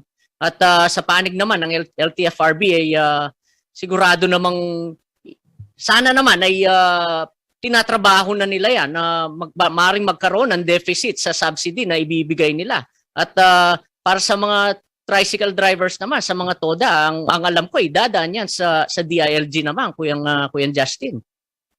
Ayan, so manatili po tayong magkabang po tayo mga kabalen, mga karehiyon dyan sa magiging pagbabahagi na gagawin nitong mga subsidiya ng gobyerno para dito sa ating mga kababayan na nabibilang sa transport sector. Maraming salamat, Kuyang Felix Barrios, sa iyong ulat at mag-iingat ka. Yan mga kabalen, sa atin pagbabalik, silipin naman natin ang kampanya ni Senator Kiko Pangilinan na umikot ngayon lamang dyan sa siyudad ng San Fernando at kanina nasa may bandang Herona, Tarlac. Si Senator Kiko at ang COMELEC naman nagpaalala sa mga kandidato at mga party list groups na tiyaking kumuha ng permit bago po sila magdaos ng political event. Pero bago tayo mag-break, silipin muna natin ang estado o yung COVID-19 tally sa iba't ibang bahagi ng rehiyon dito sa COVID-19 updates.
Love is not a miracle nor a fantasy. It is a very fabric that holds life together. What gives meaning to our life?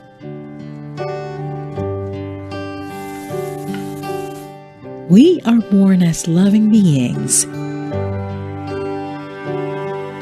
and we can deepen our love through practice and intention. The more we cultivate loving, the more love there is in our life. Discover all that life and love has to offer.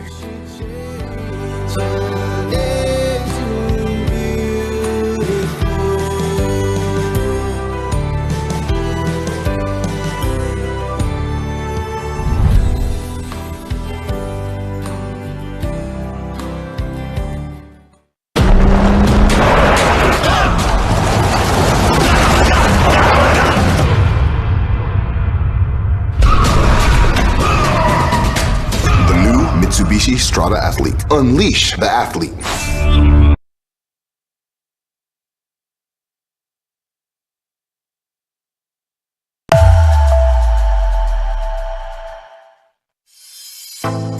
Say yes to efficiency. Say yes to power. Say yes to practicality. People who want to say yes in life. So, Say yes to new beginnings. Say yes to Changi. Magandang araw, Maya Payaldo. Naimbag nga aldaw mga Tarlakenyo. Mapapanood ang Central Luzon TV36 sa Tarlac sa pamamagitan ng ating cable partners. Concepcion Pay TV Network Incorporated Analog Channel 66. High-Tech Cable TV Incorporated Analog Channel 75 at Digital Channel 71. Leal Cable TV Network Incorporated Analog Channel 36. Central Luzon Cable Television Network Analog Channel 66.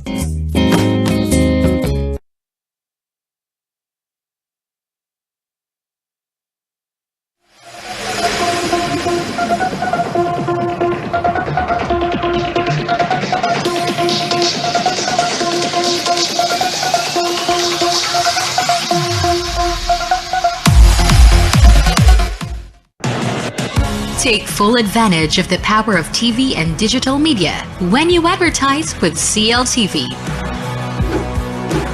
Through CLTV, you can now have your very own TV commercial for your business at a reasonable cost. And not only is your business authenticated by a reliable and trusted TV station, you can also reach our captive audience through CLTV's various digital media platforms at the same time. Contact us to avail of these exciting advertising opportunities.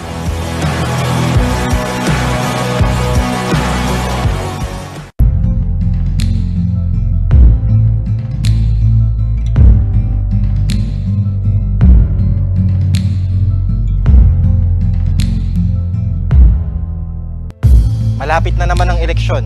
Pansin mo, dami nang nagpaparamdam. Paulit-ulit na naman nating maririnig ang mga pangako ng libreng edukasyon. Trabaho para sa lahat. Tapat na serbisyo. Basta, marami yan. Talagang lahat sasabihin, mapaniwala lang ang mga tao.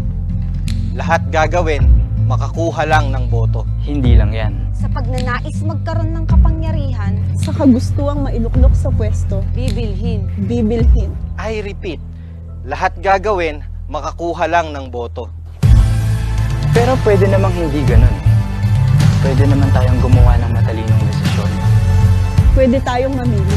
Dapat yung hindi puro pangako at pambobola lang tuwing kampanya. Dapat kilatisin ang bawat salita na sinasabi nila kung totoo ba. At dapat, huwag tayong basta-basta maniniwala sa matatamis nilang pangako. Dahil kung pipili ka na rin lang, maging mapili ka na at mapanuri. Tama. Oo nga. Piliin natin yung may kakayahan. Tukuyin natin yung mga tunay na maaasahan. bumoto ng tama. Bumoto ng tama. Bumoto ng tama. Bumoto ng tama. Dahil buhay natin ang nakataya.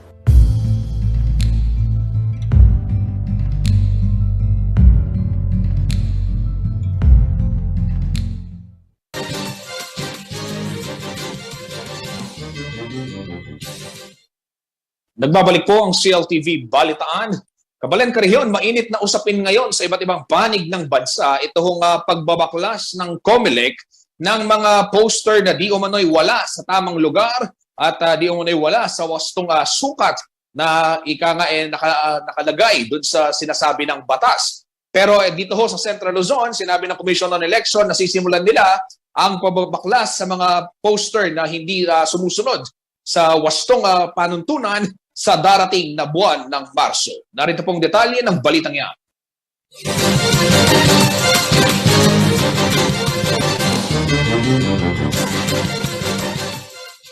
Makikita pa rin na nagkalat ang mga campaign posters sa iba't ibang panig ng rehiyon na hindi nakasusunod sa itinakdang guidelines ukol sa tamang sukat at lugar na pagsasabitan nito. Hindi pa raw kasi nasisimulan ng Commission on Election Region 3 ang Oplan Baklas. Paliwanag ni Commission on Election Assistant Regional Director Attorney Elmo Duque, kinakapos sila ng panahon dahil sa takbo ng preparasyon para sa halalan gaya ng training ng mga personnel. Magkagayunman, ginarantiya ni ARD Duque na sa Marso posibleng maitulak ang Oplan Baklas sa rehiyon. Parang wala masyado akong napapansin, pero marami akong napapansin ng mga oversize, and so we agreed that there will be an regional operation Baklas. So yung date, pagkatapos na namin may set itong mga procurement namin at saka yung mga tinatawag natin na DESO training. Pag na-set up na yan by March, siguro magkakaroon tayo ng pagbabaklas region-wide. At sa ikinakasang Oplan Baklas ay sisiguraduhin umanong walang magiging argumento sa pagitan ng COMELEC at supporters ng mga kandidato. Kukuhanin umano sa diplomasya at susulatan na lamang ang may-ari ng mga private property na may paglabag sa sukat ng tarpaulin na isinasabit sa kanilang pag-aaring lugar. Magiging katuwang umano ng COMELEC ang AFP, PNP at DENR sa pag-alis ng mga tarpaulin na wala sa tamang lugar at sukat. Actually, the DPWH at DENR are deputized agencies ng government ng COMELEC para isagawa yung pagbabaklas. At ang security is provided by the PNP or the AFP para lamang secure yung tauhan natin na maggagawa ng operation baklas. Nakasaad sa Fair Election Act ORA 9006 na hindi dapat lalagpas sa 2 feet by 3 feet ang campaign poster ng national candidates. Puwera na lamang kung ito'y nasa mismong event rally na maaaring ang sukat ay umabot naman sa 3 feet by 8 feet. Sa higit 2 linggo na national na pangangampanya, iginagarantiya umano ng COMELEC Region 3 na naipapatupad nila ang Rules of Engagement ng COMELEC Resolution number 10703. Patunay dito ang pagigipit sa protocol na mauuna dapat ang permit bago ang mismong political event ng mga national candidates. Sa ibinahaging dokumento ng Regional COMELEC Campaign Committee ni Duque, may 5 political events ang na-disapprove simula February 14 hanggang February 18. Mula sa 2 party list group, 2 senatorial candidates at 1 presidential aspirant. Aminado naman ang COMELEC Region 3 na napakarami nilang commitment sa paghahanda sa sabayang halalan sa national at lokal. Bukod sa Oplan Baklas, isang hamon umano sa kanila ang pag-training muli o refresher sa mga tatayong electoral board o guro na mag-duty sa panahon ng halalan na dito sa Central Luzon ay nasa higit 29,000. Paolo G. Santos, CLTV News.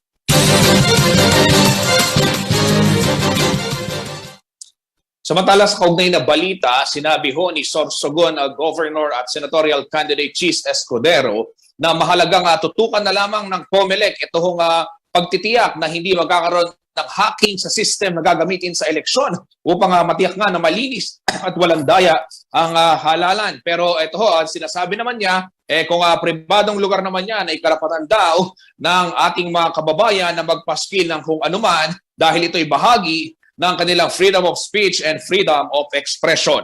Samantala sa ibang balita, Kabalen Karehiyon, ito ho, yung bilang ang mga hindi pa nababakunahan dito ho sa buong bansa sa mga senior citizen ay umabot nasa 2 milyon pa yan. At yung kailangan daw hong makapag-isip ng bagong paraan ng gobyerno para mahikayat ang mas maraming nakatatanda na tumanggap ng COVID-19 vaccine. Ito'y upang mapanatiling ligtas ang kanilang pamilya at komunidad ayon ho sa pinuno ng National Vaccination Operations Center o EDVOC nitong Lunes. Sa laging handa briefing, sinabi ni Health Undersecretary at EDVOC Chair Mirna Mabotahe na nasa 2 milyong senior citizens sa buong bansa ang hindi pa bakunado kontra COVID-19. Bukod dito, tanging 3.5 million na nakatatanda pa lamang ang nakatanggap ng bakuna. Yan ho sa bilang naman na 5 million o ito ho yung target ng DOH. Ayon kay Kabotahe, magpapalit raw sila ng estratehiya at mas palalakasin ang advokasya dahil alam nilang marami pa ang mahirap kumbinsihin na magpabakuna. Hindi naman daw vaccine hesitancy ang dahilan, kundi may mga nagsasabi raw sa mga nakatatanda na ayaw na nilang magpabakuna dahil malapit na rin naman daw silang pumanaw. Hindi rin daw naiintindihan na kapag sila ay tinamaan ng sakit, posibleng maapektuhan ang kanilang pamilya.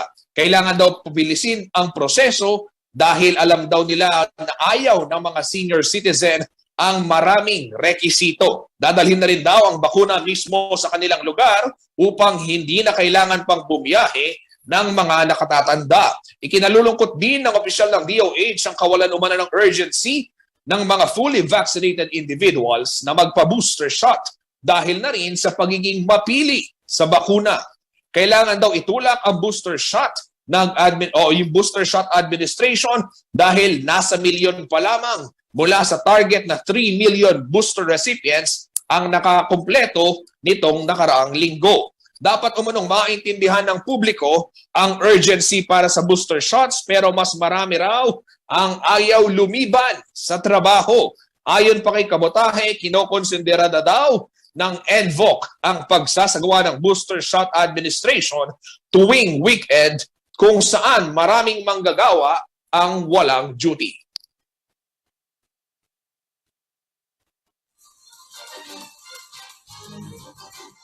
Sa ating pagbabalik, silipin ho natin ang naging selebrasyon sa ika-31 anibersaryo ng Philippine National Police sa Camp Olivas at ang kampanya ho sa pag-ikot ni Senator Kiko Pangilinan sa lalawigan ng Tarlac at sa Pampanga. Yan at marami pang iba sa pagbabalik ng CLTV Balitaan. Pero bago tayo mag-break, silipin muna natin ito hong bilang ng active cases ng COVID-19 sa iba't ibang lungsod sa rehiyon.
Sa haba po ng traffic sa EDSA, pabayaan ko po na umihi. Madalas po nakakaranas ako ng pananakit ng aking bewang. Ang findings po sa akin ay nagkaroon po ako ng kidney stone. Dahil sa kidney care, ang problema ko sa kidney ko, solved na. Kayang-kaya ng kidney care. Ang kidney care, hindi gamot, hindi dapat gamitin panggamot sa anumang uri ng sakit.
extra. with the new Mitsubishi Xpander Cross.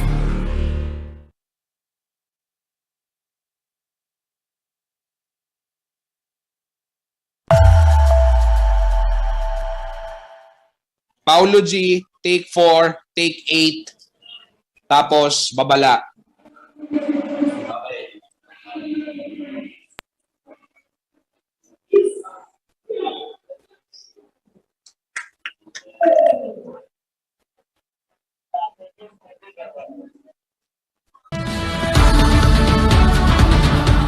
Para sa most development-oriented talk or discussion program, ang pinili ni na Scott Ista ay ang, so to speak, COVID-19. Bigat ng laban, pasa ng kababaihan ng CLTV 36. Nais naming pasalamatan ang mga bumubuo ng UPLB Gandingan sa karakalang iginawat ninyo sa aming programang So to Speak. Nais ko rin gamitin ang pagkakataong ito upang ipahayag ang taus-pusong pasasalamat at pagpapahalaga sa lahat ng mga women health workers at mga kababaihan sa mga komunidad. Mula sa pangangalaga sa kanilang mga pamilya hanggang sa pangunguna sa iba't ibang larangan, hindi matatawaran ang serbisyo at sakripisyo ng mga kababaihan sa pagsugpo sa pandemyang ito at pagharap sa mga hamon ng maling pamamahala. Madalas, hindi lang oras, galing at kaalaman ang kanilang iniaalay, kundi maging ang kanilang sariling buhay. Kayo ang aming inspirasyon upang patuloy na tumugon sa mga hamon ng panahon. Makakaasa kayo ng CLTV 36 ay patuloy na magiging tulay upang maiparinig ang saloobin ng taong bayan, lalo na yung mga walang boses sa ating lipunan.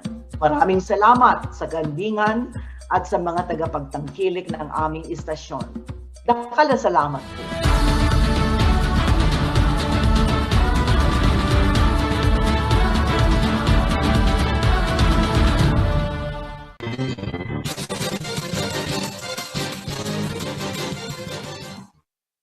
Nagbabalik po ang CLTV Balitaan. Naging mainit ang pagsulubong ng ilang mga taga-suporta kay Vice Presidential Candidate Senator Kiko Pangilinan at ang kanyang may bahay na si megastar Sharon Cuneta sa bayan ng Gerona, Tarlac. At ngayon ho sila naman ay patungo ng siyudad ng San Fernando, dyan ho sa Heroes Hall kung saan makakasama natin live si Kuyang Paulo G. Santos. Kuyang Paulo, kumusta? Itong ating mga kababayan, mga taga-suporta ni Senator Kiko, kumusta ang kanilang pag-aabang dyan? Kuya Justin, isang maulan na hapon ang sumalubong dito sa mga kakamping na ngayon ay nakaabang dito sa kalikurang bahagi ko, Kuya Justin, dito sa Heroes Hall, na inaasahan nga maya-maya ay darating na si Vice President aspirant Senator Kiko Pangilinan at ang kanyang may bahay. Kapalit ito, Kuya Justin, si Ate Shawi, megastar Sharon Cuneta, na ilan dito sa amin nakapanayam ni Pari Johnny at talagang sabik na makapakinig dito sa plataforma de gobyerno ni Senator Kiko Pangilinan sakaling siya ay maluklok bilang vice-presidente ng ating bansa. At syempre, Kuya Justin, add factor ba dito sa kinasasabikan nitong ating mga kabalin dito ay makita itong kanilang idolo na si Sharon Cuneta na base dito sa kanyang calendar of events, Kuya Justin, itong pagpunta nila dito sa Central Luzon, kauna-unahan dito, Kuya Justin, ngayong campaign period na inuna nga dyan sa area ng Tarlac at maya-maya, Kuya Justin, talagang iikutin ni megastar at Senator Kiko Pangilinan itong ilang mga bayan dito sa Pampanga, partikular na hindi lang dito sa Pampanga, pati na, Kuya Justin, dyan sa area ng Santo Tomas. Mamaya hong alas 3:50, Kuya Justin, pupunta dito sa area ng Santo Tomas sa Municipal Annex, dito sa Donato Pangilinan, Kuya Justin, at mag-ikot-ikot din dito sa isa pang venue sa San Vicente Multipurpose Center sa Santo Tomas, Kuya Justin, at inaasahan din na magkakaroon ng mini rally doon. At meron din tayong nakikitang nakaporma, Kuya Justin, itong mga volunteer group ng kakamping na may nakatalagang isang stage, Kuya Justin, dito sa Laos Complex, dito sa Ciudad de San Fernando, na kahit umulan, Kuya Justin, talagang nakaposisyon na para salubungin si Senator Kiko Pangilinan at ang kanyang may bahay na si Ate Shawi. Kuya Justin. Kanina rin mga kabalet, mga kariyon, nag-ikot din sa lalawigan ng Tarlac, partikular na sa Tarlac State University. Itong mga volunteers naman ni Vice President at Presidential Candidate Leni Robredo na pinangunahan ho ng kanyang anak na si Jillian Robredo at ilang pang mga taga-suporta. Pero ito ho sa bayan naman ng Herona, ayan nga, pinapakita ho natin yung video kung paano tinanggap ng ating mga karehiyon dyan sa Tarlac si Senator Kiko Pangilinan, na Kuyang Paulo, kabilang siguro sa kanyang mga plataforma, maganda banggitin natin, ay itong food security. No? Isa ho ito dun sa kanyang mga nais ipaglaban kung siya raw ay papalarin na maupo bilang vice-alkalde. At kabilang nga dito sa mga kanyang nais tugunan ay yung pagtulong sa mga magsasaka at mangingisda at gayon na rin yung paglikha ng trabaho para sa mga walang trabaho sa kasalukuyan dahil siyempre alam naman ho natin tinamaan ng COVID-19 pandemic. Hindi lamang ang ating kalusugan o yung sistema pangkalusugan kundi maging ang ating ekonomiya.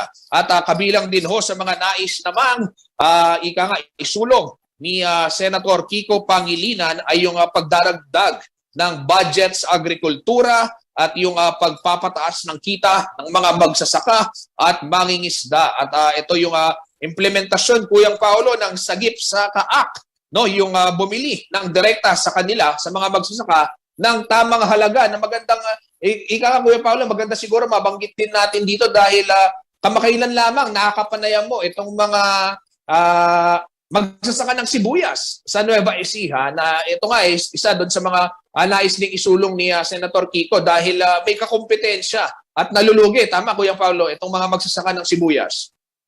Totoo, Kuya Justin, at alam mo, si Senator Kiko Pangilinan na Vice Presidential aspirant, Kuya Justin, talagang sinusuong itong mga lugar nitong mga farmers dito lang sa San Simon. Di ba lately, ang kwento din sa atin ni Senator Kiko, nakita niya mismo itong problema ng mga magsasaka, mga kaibigan, na hindi lang ho itong problema sa mataas na abono, pagtaas ho nitong kurudo, nakaka-apekto dito sa kanilang kita, pati na ho yung mga traders, Kuya Justin, na binabarat itong kanilang mga produkto. So sa ilalim nga nitong Magna Carta for Small Farmers, Kuya Justin, na pinakikitunguhan ni Senator Kiko Pangilinan, na itong problema ng mga magsasaka, hindi raw mahirap resolbahin, Kuya Justin, Napakaigi daw ho nito, lalo na kung sakaling maitulak itong mga food bank kada barangay na suportado ng mga simbahan at pribadong sektor. At isa nga dito sa nakikita niyang magiging katuwang dito o producer, Kuya Justin, ay yung mga magsasaka na sila naman pong naghahanap nito pong makatarungang presyo ng kanilang pinagpaguran, Kuya Justin. So sa mga oras na ito, Kuya Justin, dito sa aking likuran, merong mga advance party na, ilan pa sa mga alam nating celebrity nakakamping, ay nakalimutan ko lang ang pangalan, Kuya Justin, si Pure Energy, yung anak niya, dito na. Si Gab Valenciano, Kuyang Paulo, nariyan din, Oo, at ito, meron ako nakikitang movement dito, may mga sasakyan, ewan ko lang kung ito na si Ate Shawi, Kuya Justin. Pero kanila ang banggit nila dito, nasa North Luzon Expressway na at galing dyan sa Angeles City, Kuya Justin.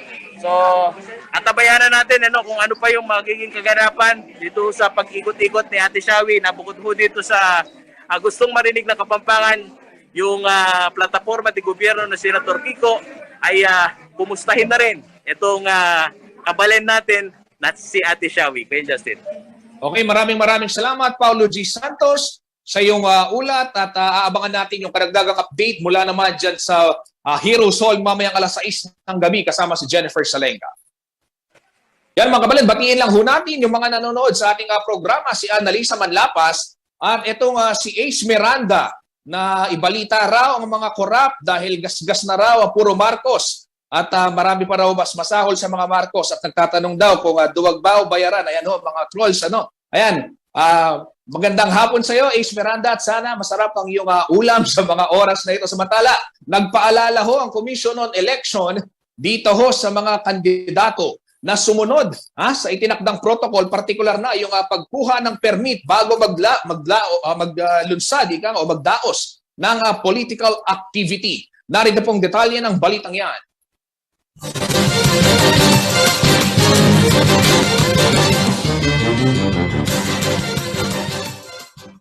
Muling nagpaalala ang Commission on Election o COMELEC sa mga kandidato at political parties na tiyaking kumuha muna ng permit bago magdaos ng anumang political activity ngayong panahon ng kampanya. Ayon sa komisyon, magiging mahigpit ang kanilang tanggapan sa pagpapatupad ng campaign rules, lalo na't patuloy pa rin ang COVID-19 pandemic. Sa tala ng COMELEC Region 3 nitong Pebrero, umabot na sa 9 ang bilang ng na-disapprove na application for permit ng iba't ibang kandidato at party list group. Karaniwang dahilan sa hindi pag-aproba ng COMELEC ay ang kakulangan sa mga documentary attachment at hindi pagsunod sa 72-hour advance notice period. Samantala, naging kapansin-pansin naman ang dagsa ng mga political figures at candidates para sa national elections sa ginawang birthday celebration nitong Lunes ni Pampanga Vice Governor Lilian Nanay Pineda. Bagamat hindi pinahintulot ang makapasok ang media, makikita naman sa mga naibahaging larawan sa social media ang mga naging kaganapan. Isang pribadong pagtitipon ang idinaos sa Kingsborough Convention Center at sinundan naman ng mas malaking aktibidad sa Brenzy Giao Convention Center sa siyudad ng San Fernando. Sa High School Boulevard naman, nag-aabang ang mga taga-suporta ni Presidential Candidate Ferdinand Marcos Jr. na dumalo at nagtalumpati sa parehong aktibidad. Makikita rin sa mga larawan at video na pare-pareho ang suot na kulay puti, pula at berdeng t-shirt ng mga audience sa Brenzy Giao Convention Center na kinabibilangan ng mga barangay officials. Sa FB post ni Governor Dennis Delta Pineda na kilalang supporter ng Marcos Duterte tandem, makikita sa video na bukod sa hiyaw ng pagbati ng maligayang kaarawan sa vice-gobernador, maririnig din ang sigaw ng crowd para sa pambato ng unity.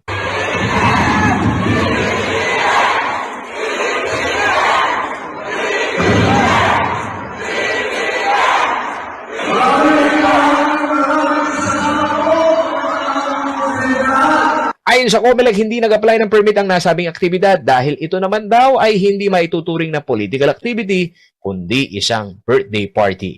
Hindi ako familiar kung ano itong kaganapan nito. Nakita ko lang na may kaganapan na ganyan. Hindi pa alam ng secretariat sa akin kung ano ang kaganapan na ito. Kung may application ba, kasi hindi ko naman alam kung ano ito, kung rally or ano bang incidental event na may presence ng mga tinatawag natin ng mga kandidato. Hindi ko alam. Kung hindi nyo alam, hindi political event ho ito. Mangyari hindi political event. So, kung it is an event lamang na nandyan sila, which is not a kind of a political rally or a campaign rally, hindi naman na kailangan mag-submit ng say, or mag-apply ng permit sa amin. Paula G. Santos, CLTV News.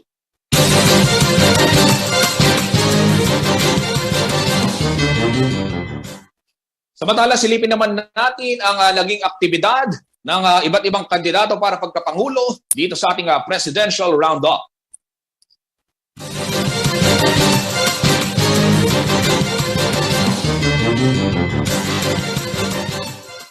Patuloy ang paglakas ng puwersa ng kampo ni Presidential Candidate Leni Robredo.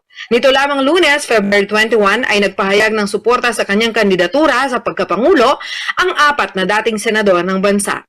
12 dating matataas na opisyal ng gobyerno at higit 100 DSWD officers at staff. Isang joint appeal ang pinirmahan ni dating Senator Rodolfo Biazon, Ramon Magsaysay Jr., Sergio Osmeña III at Wigberto Tañada, kasama ang mga dating opisyal ng gobyerno na sina dating Tourism Secretary Gemma Cruz Araneta, former Agriculture Senen Bacani, ex-DILG Secretary Cesar Sarino at iba pa. Ayon sa kanila, si BP Leni ang pinakakwalipikado at mapagkakatiwalaan sa lahat ng kumakandidatong Pangulo sa May 9, 2022 elections. Isinapubliko na rin ng 145 former DSWD personnel sa pangunguna ni dating DSWD Secretary Judy Taguiwalo at Lina Laigo ang kanilang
amante. Ikinagulat umano ni Senator Pacquiao na ipinakilala siya ng alkalde bilang susunod na pangulo ng bansa.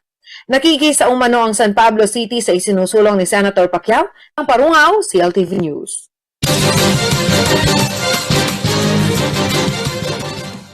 Samantala sa ibang balita, binigyan ng pagkilala ang natatanging ambag ng mga uniformed personnel at staff ng Philippine National Police sa kanilang 31st anniversary. Sa Camp Olivas po ang headquarters ng PRO Region 3. Dito ho nagsagawa ng isang simpleng selebrasyon. Narito po ang detalye ng balitang yan.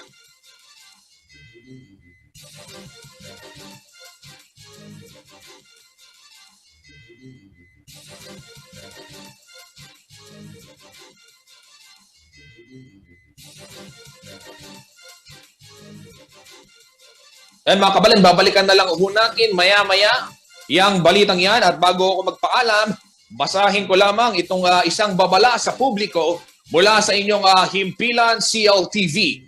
Mag-ingat sa mga naglipa ng individual o grupong mapagsamantala na nangangalap ng donasyon para sa isang talent competition na di umano'y mapapanood sa CLTV 36. Wala pong katotohanan ito at walang kinalaman ang CLTV 36 dito. Muli, mag-ingat po tayo sa mga scammers.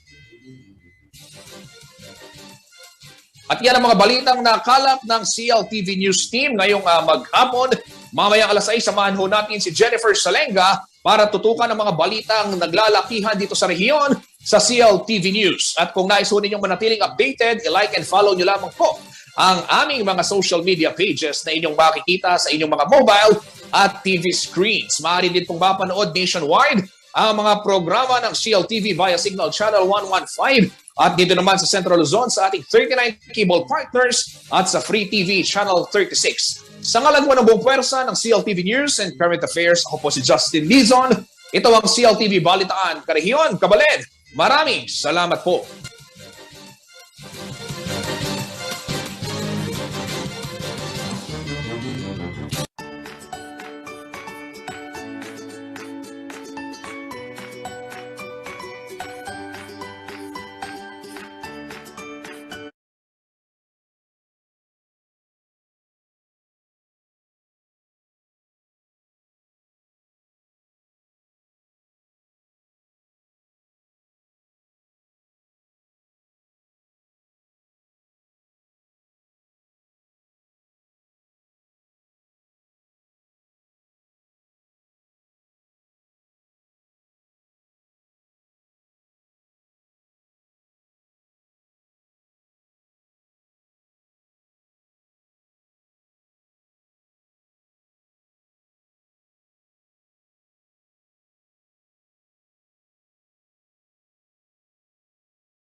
Narito na ang mga malalaking balitang Central Luzon ngayong araw.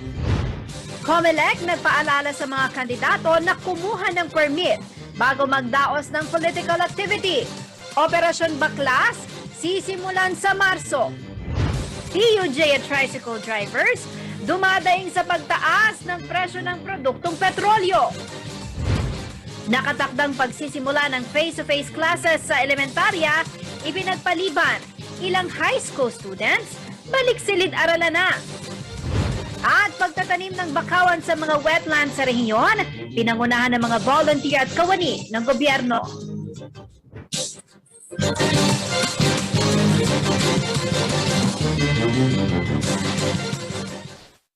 Magandang gabi ka rehiyon. Ako po si Jennifer Salenga. Oras na para sa mga may init na balitang Central Luzon. Nagpaalala ang Commission on Elections sa mga kandidato at kanilang mga taga-suporta na tiyaking kumuha ng permit bago magdaos ng anumang political activity ngayong panahon ng kampanya. Nilinaw naman ng Comelec Central Luzon na walang permit ang naging aktibidad nitong Lunes sa Branzigiao Convention Center, Ciudad San Fernando dahil ito raw ay birthday celebration lamang ni Pampanga Vice Governor Lilia Pineda. Present po sa pagtitipon ng UD team kabilang na si Presidential Candidate Ferdinand Marcos Jr. na nagsalita pa sa harap ng maraming tao na animoy campaign survey. Narito po ang report.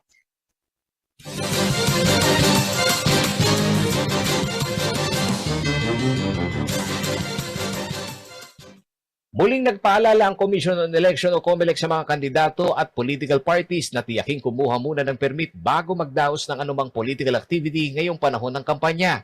Ayon sa komisyon, magiging mahigpit ang kanilang tanggapan sa pagpapatupad ng campaign rules, lalo na't patuloy pa rin ang COVID-19 pandemic. Sa tala ng COMELEC Region 3 nitong Pebrero, umabot na sa 9 ang bilang ng na-disapprove na application for permit ng iba't ibang kandidato at party list group. Karaniwang dahilan sa hindi pag-aproba ng COMELEC ay ang kakulangan sa mga documentary attachment at hindi pagsunod sa 72-hour advance notice period. Samantala, naging kapansin-pansin naman ang dagsa ng mga political figures at candidates para sa national elections sa ginawang birthday celebration nitong Lunes ni Pampanga Vice Governor Lilia Nanay Pineda. Bagamat hindi pinahintulot ang makapasok ang media, makikita naman sa mga naibahaging larawan sa social media ang mga naging kaganapan. Isang pribadong pagtitipon ang idinaos sa Kingsborough Convention Center at sinundan naman ng mas malaking aktibidad sa Branzigiao Convention Center sa siyudad ng San Fernando. Sa High School Boulevard naman, nag-aabang ang mga taga-suporta ni Presidential Candidate Ferdinand Marcos Jr. na dumalo at nagtalumpati sa parehong aktibidad. Makikita rin sa mga larawan at video na pare-pareho ang suot na kulay puti, pula at berdeng t-shirt ng mga audience sa Branzigiao Convention Center na kinabibilangan ng mga barangay officials. Sa FB post ni Governor Dennis Delta Pineda, na kilalang supporter ng Marcos Duterte Tandem, makikita sa video na bukod sa hiyaw ng pagbati ng maligayang kaarawan sa vice-gobernador, maririnig din ang sigaw ng crowd para sa pambato ng Unity.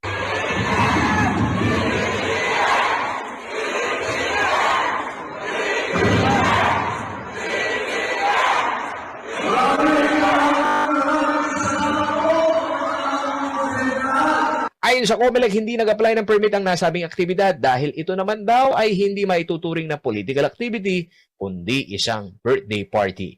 Hindi ako familiar kung ano itong kaganapan nito. Nakita ko lang na may kaganapan na ganyan. Hindi na ipaalam ng secretariat sa akin kung ano ang kaganapan na ito. Kung may application ba, kasi hindi naman alam kung ano ito, kung rally or ano bang incidental event na may press ng mga tinatawag natin ng mga kandidato. Hindi ko alam. Kung hindi nyo alam, hindi political event ho ito. Mangyaring hindi political event. Kung it is an event lamang na nandyan sila, which is not a kind of a political rally or a campaign rally, hindi naman na kailangan mag-submit ng MJ or mag-apply ng permit sa amin. Paolo G. Santos, CLTV News.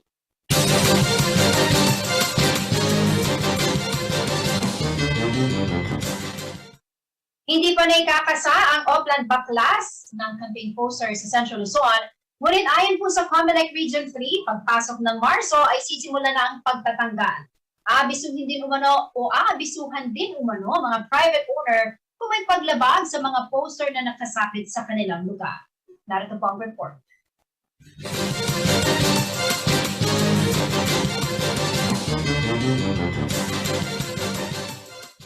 Makikita pa rin na nagkalat ang mga campaign poster sa iba't ibang panig ng rehiyon na hindi nakasusunod sa itinakdang guidelines ukol sa tamang sukat at lugar na pagsasabitan nito.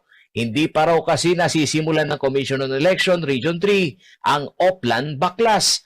Paliwanag ni Commission on Election Assistant Regional Director Attorney Elmo Duque, hinakapos sila ng panahon dahil sa takbo ng preparasyon para sa halalan gaya ng training ng mga personnel. Magkagayunman, ginarantiyan ni ARD Duque na sa Marso posibleng maitulak ang Oplan Baklas sa rehiyon. Parang wala masyado akong napapansin, pero marami akong napapansin na mga oversize, and so we agreed that there will be an regional operation Baklas. So yung date, pagkatapos na namin may set itong mga procurement namin at saka yung mga tinatawag natin na DESO training. Pag na-set up na yan by March, siguro magkakaroon tayo ng pagbabaklas region-wide. At sa nakasang Oplan Baklas ay sisiguraduhin umanong walang magiging argumento sa pagitan ng COMELEC at supporters ng mga kandidato. Kukuhanin umano sa diplomasya at susulatan na lamang ang may-ari ng mga private property na may paglabag sa sukat ng tarpaulin na isinasabit sa kanilang pag-aaring lugar. Magiging katuwang umano ng COMELEC ang AFP, PNP at DENR sa pag-alis ng mga tarpaulin na wala sa tamang lugar at sukat. Actually, the DPWH at DENR are deputized agencies ng government ng COMELEC para isagawa yung pagbabaklas. At ang security is provided by the PNP or the AFP para lamang secure yung mga tauhan natin na maggagawa ng operation baklas. Nakasaad sa Fair Election Act o RA 9006 na hindi dapat lalagpas sa 2 feet by 3 feet ang campaign poster ng national candidates. Puwera na lamang kung ito'y nasa mismong event rally na maaaring ang sukat ay umabot naman sa 3 feet by 8 feet. Sa higit 2 linggo na national na pangakampanya, iginagarantiya umano ng COMELEC Region 3 na naipapatupad nila ang Rules of Engagement ng COMELEC Resolution Number 10703. Patunay dito ang paghihigpit sa protocol na mauuna dapat ang permit bago ang mismong political event ng mga national candidates. Sa ibinahaging dokumento ng Regional COMELEC Campaign Committee ni Duque, by 5 political events ang na-disapprove simula February 14 hanggang February 18. Mula sa 2 party list group, 2 senatorial candidates at 1 presidential aspirant. Aminado naman ng COMELEC Region 3 na napakarami nilang commitment sa paghanda sa sabayang halalan sa national at lokal. Bukod sa Oplan Baklas, isang hamon umano sa kanila ang pag-training muli o refresher sa mga tatayong electoral board o guro na mag-duty sa panahon ng halalan na dito sa Central Luzon ay nasa higit 29,000. Paolo G. Santos, CLTV News.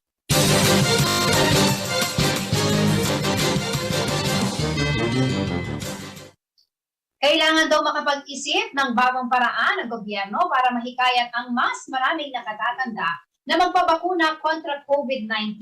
Ito po yung upang mapanatiling ligtas ang kanilang pamilya at komunidad ayon sa pinuno ng National Vaccination Operations Center o NVOC nitong Lunes.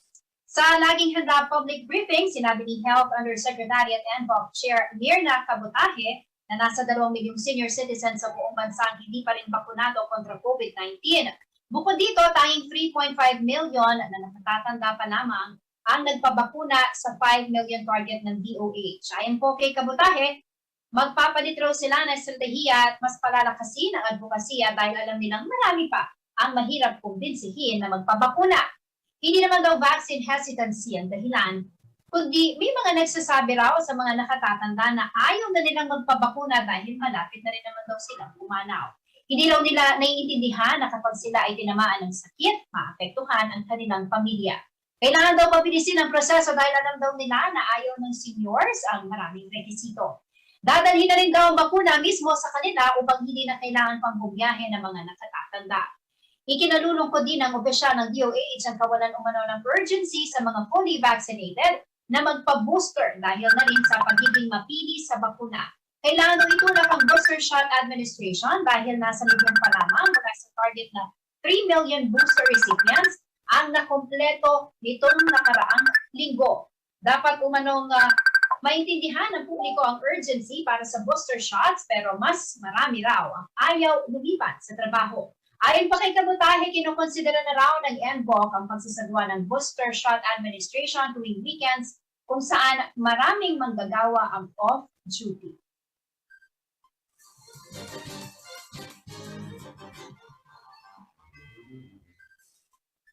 Sa pagbabalik ng CLTV News, nakatakdang pagsisimula ng face-to-face classes sa elementarya, ipinagpaliban. PUJ tricycle drivers, dumadayo sa pagtaas ng presyo ng produktong petrolyo.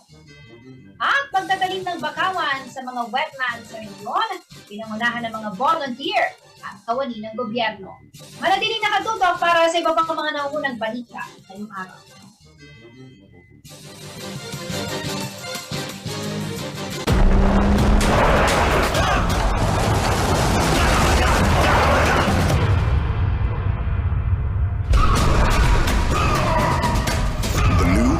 Mitsubishi Strada Athlete. Unleash the athlete.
America's best-selling truck is here.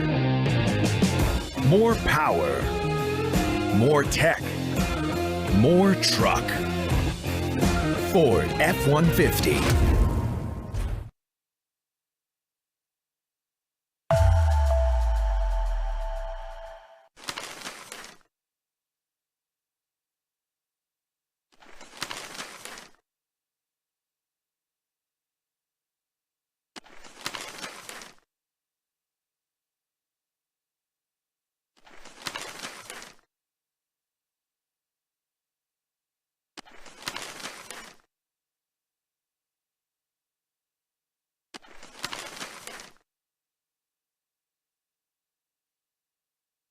Now tell me what you gonna do. There ain't nowhere to hide when judgment comes for you.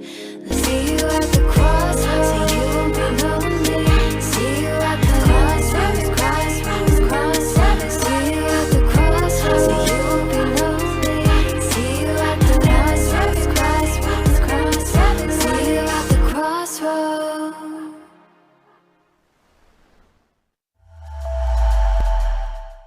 Alalahanin natin ang kabataang Kapampangan na humubog sa ating kasaysayan sa kanilang hangarin na palayain ng bansa mula sa pagkaalipin at paniniil. Sa bawat matinding labanan sa Pampanga, iniwan ng mga makabayang kabataang ito ang kanilang madali at komportabling buhay upang lumaban kasama ang mga aba at api. Ang Revolusyon EDSA ay sumiklab mula sa pagdurusa ng mga kabataan sa batas militar hanggang sa lahat ng mga sektor ng lipunan ay nagkaisa upang ibagsak ang paghahari ng mga oligarko at diktatura ng pamilyang Marcos. Hindi natin dapat pahintulutan ng diwa ng EDSA na malimutan at mawawalang saysay. At huwag natin kalimutan ang sakripisyo ng ating mga kababayan upang tayo ay mabuhay sa isang malayang bansa.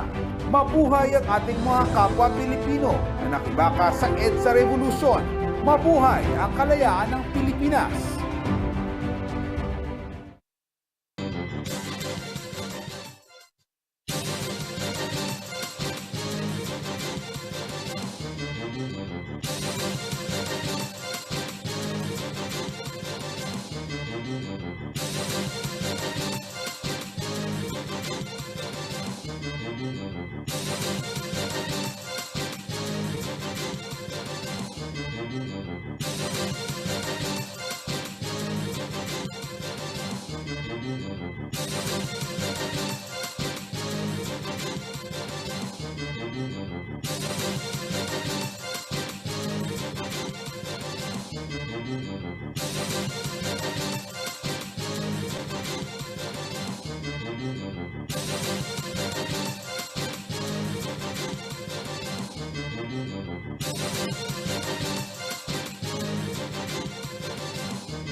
Nagbabalik po ang CLTV News. At sa iba pang mga nangungunang balita, hindi po natuloy ang nakatakdang pagbubukasan ng face-to-face classes ng mga elementarya sa lalawigan ng Bulacan.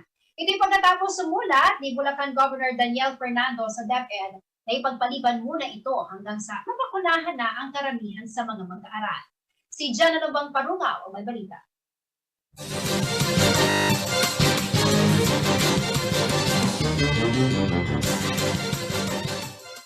Mayroong 100 at siyam na mga paaralan sa lalawigan ng Bulacan ang nakatakda sanang magbukas ng face-to-face classes nitong Lunes, February 21, matapos ang 2 taong distance learning dahil sa pandemya. Ngunit isang araw bago ang pasukan, sumulat si Bulacan Governor Daniel Fernando sa Department of Education o DepEd Bulacan na hindi muna siya papayag sa face-to-face na pagtuturo hanggat hindi babakunahan ang mga estudyante. Bunsod nito, pansamantala munang kinansela ang pagpasok ng mga bata sa elementarya habang itinuloy naman ang sa high schools. Ang itinuloy po natin ay yung secondary kasi fully vaccinated naman po ang ating mga estudyante. Ngayon, yun naman pong sa elementary ay maganda po yung ginawa pong hindi muna itinuloy pansamantala, pinagpaliban lang para lang po masiguro na hindi po malalagay sa peligro ang ating mga mag-aaral sa elementary. Isa sa mga paaralan sa Bulacan na muling nagpatupad ng pagtuturo sa classroom ay ang Ramona Estrellana High School sa bayan ng Hagonoy. Kung hindi man lahat, karamihan umano sa mga estudyante ng paaralan ay bakunado na. Nakapasa din umano ang high school sa safety assessment tool ng DepEd. Dito po sa school, meron po kaming mga health kit para po sa mga bata, yung po mga hand washing area, mga pagkuha ng temperature, and also yung mga alcohol dispenser po. At talaga pong well-oriented ang mga bata as well as the parents. Higit umano sa inaasahan ang bilang ng mga estudyante at magulang na pumayag magklase sa mga silid-aralan. Parang nakaka-overwhelm po na hindi namin ina-expect na marami pong mag-i-intent ng mga bata as well as the parents na mag-join dito sa ating face-to-face limited. And as of this day po, kaya po namang i-cater ng aming mga classroom. Sa grade 11 class ng Ramona High School, wala pa umanong alas 7 ng umaga, ay nasa paaralan na ang mga estudyante. Iba po yung experience pag nasa school, nakakamiss po talaga. Para po sa akin, maganda rin pong simula to sa aming pag-aaral dahil po, compare po siya sa online classes, mas natututo po yung mga bata ngayon kasi po, mas may physical contact na po sila sa mga advisors at madali na po sila, plus mababawasan po yung mga interruptions sa paligid. Ayon kay Teacher Antoinette Gatela, sa unang yugto ng pag-aaral ay magkakaroon muna ng work immersion ang mga mag-aaral. Ito po ang tinatawag namin na work immersion. Mula po sa natutunan nila nung grade 11 ng mga specialized subjects like for example po yung bread and pastry, and then FBS, tourism, and travel services, lahat po yun ay babalikan namin. Nakikita raw nilang mga guro na magtutuloy-tuloy na ang ganitong sistema ng pagtuturo, pangaman mananatili ang pagtalima sa mga tuntuning pangkaligtasan. Unti-unti po namin na ibinabalik yun pong natutunan o na nakasanayan po nila dati, pero syempre meron nga lang pong mga limitations dahil po sa safety protocols na kailangan po naming sundin. Inatasan naman ng provincial government ang mga municipal health office na bilisan ang roll-out ng bakuna para sa mga edad 5 hanggang 11 taon upang makahabol sa face-to-face classes. Hinihingi na po natin ang suporta nila para sa kanilang vaccination. Dahil naman po natin, maraming mga bata ang excited ng pumasok, gayon din ang mga magulang. Maraming salamat. Jana Lumbang Parungaw, CLTV News.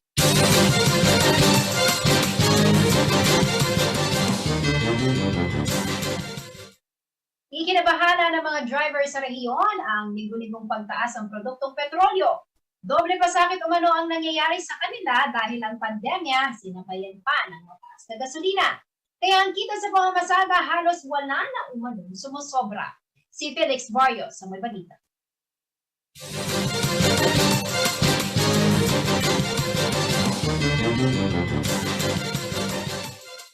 Tumaas na naman ang presyo ng produktong petrolyo ngayong Martes ng umaga. Kaya naman bungad pa lamang ng araw ay konsumido na si Mang Robert. Dahil ang bawat sentimong pagtaas ng diesel para sa kanyang pinapasadang jeepney ay nangangahulugan na tumaas ang produktong petrolyo ngayong taon. Ipinabatid na sa publiko ng Caltex, Clean Fuel, Petrogas, PTT Philippines, Sea Oil at Shell na magtataas ang presyo ng kanilang gasolina na hanggang 80 sentimos per litro at 65 sentimos naman para sa diesel. Samantala ang presyo ng kerosene ay tataas rin ng Caltex, Sea Oil at Shell ng 45 sentimos kada litro. Ito na naman ang ika-4 na pagtaas ng presyo ng gasolina at kerosene na lagpas sa piso kada litro habang ika-6 na linggo na sa diesel. Ayon sa Department of Energy, nitong taon lamang ang pagtataas ng presyo ng mga fuel products ay umabot na sa 7.95 kada litro sa gasolina, 10.95 kada litro sa diesel at 9.10 kada litro sa kerosene. Magpapatuloy pa umano ang pagtaas dahil ang global supply ay nagkukulang ng 3 milyong bariles kada araw. Epekto rin daw ito ng pandemya at ng tumataas na tensyon sa pagitan ng Russia at Ukraine. Kaya naman sa mga terminal, tampulan ng daing ng mga driver ng nangyayaring pagsipa ng presyo ng petroleum products. Ayon kay Salvador Laho, kung dati nakakapag-uwi sila ng 7 hanggang 800 piso kada araw, ngayon ay swerte na sila sa higit 300 pisong kita sa maghapon. Dati po, kumikita kami ng minsan 700. Sa ngayon po, pahirapan pa sa 300. Kinagabi na kami po. Binubunto ng mga ito ang sisi sa hindi makontrol umanong pagtaas ng gasolina na sumasabay pa sa pasakit na dala ng pandemya. Nagkakarga ka ng round trip, 130. Ngayon, nagkakarga ka 300 round trip. Doble-doble. 63 na yata ngayon yung litro. Kinikita naman, dati 500, 600. Ngayon, malaki na yung 300, ganyan. 200, mag-aapo na yun. Ang inaantay umano nila ngayon ay makarinig na magandang balita na sila ay mabibigyan ng ayuda o subsidy bilang pantawid habang nasa panahon ng krisis. Wala pupunta rito. Sana meron. Kung hindi mabibigyan ng subsidy, ito ang kanilang panawagan. Kung hindi bababa yung diesel, dapat taas na lang yung pasahe. Felix Barrios, CLTV News.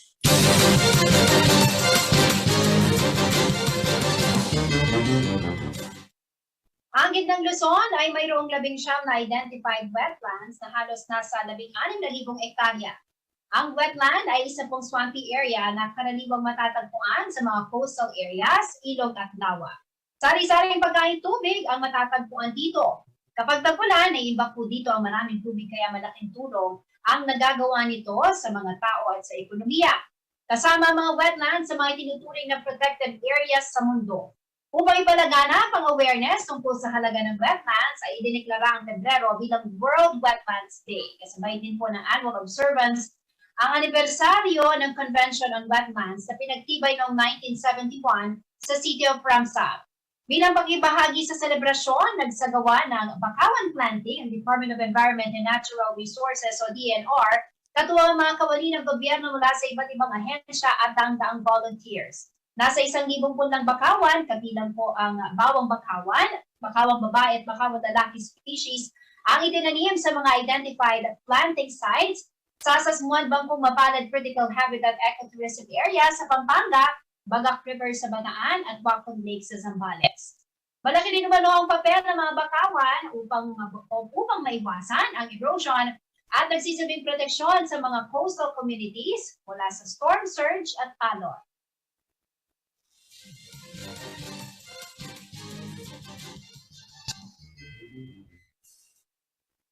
Sa pagbabalik ng CLTV News. Ilalanin ang kandidatong si Senator Joel Villanueva, re-electionist. Manatiling nakatutok at magbabalik ng CLTV News. Ang wasto at regular na paghuhugas ng kamay ay ang pinakamabisang paraan para makaiwas sa COVID-19. Sundin lamang ang mga simpleng hakbang. Hugasan ang inyong mga kamay gamit ang sabon at tubig. Kuskusin mabuti ang inyong mga kamay. Magsimula sa palad hanggang sa pagitan ng mga daliri at likod ng kamay. Gawin ito sa loob ng 20 segundo. Panlawang mabuti ang inyong mga kamay at patuyuin ito gamit ang malinis na tuwalya. Laging tandaan, ang tubig ay sandata laban sa COVID-19. Ugaliing maghugas ng kamay sa wastong pamamaraan. Ang paalalang ito ay hatid sa inyo ng Prime Water.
Love is not a miracle nor a fantasy.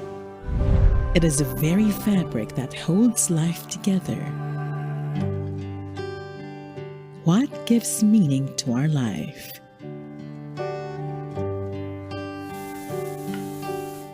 We are born as loving beings,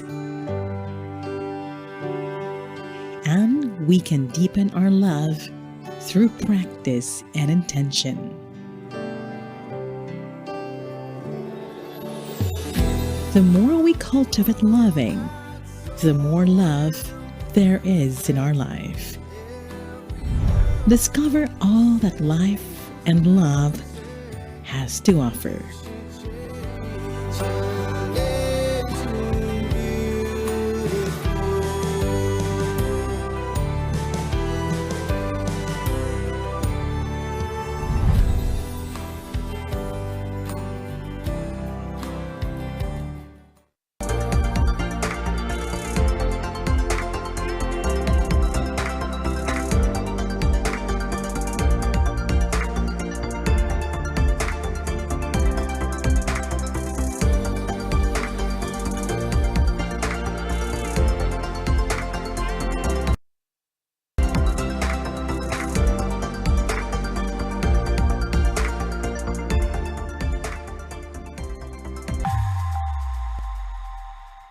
Next on Business Unusual, recent TOFA 2022 awardee for youth service and owner of one of the best ISO training and consultancy services. Let's get to know Earl Tongol on Biz Insider. Featured on Biz Labs. Looking for a fun place to have coffee, enjoy Japanese food and delicious cafe treats. Spend time with cats and shop for your fur baby's needs. Let the paw prints begin as we discover Angeles Meow Time located in Angeles City, Pampanga. Let's get down to business with Nicolette Henson. He's on this Wednesday, 7 p.m. Tune in to CLTV or catch our live simulcast in our official Facebook accounts. Business Unusual, all here on CLTV.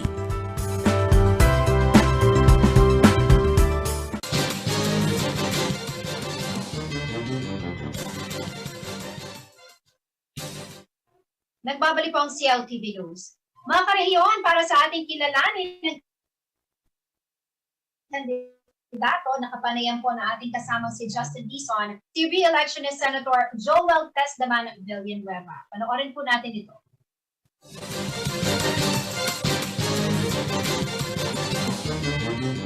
Mayapaldo, Pampanga, magandang araw, Central Luzon.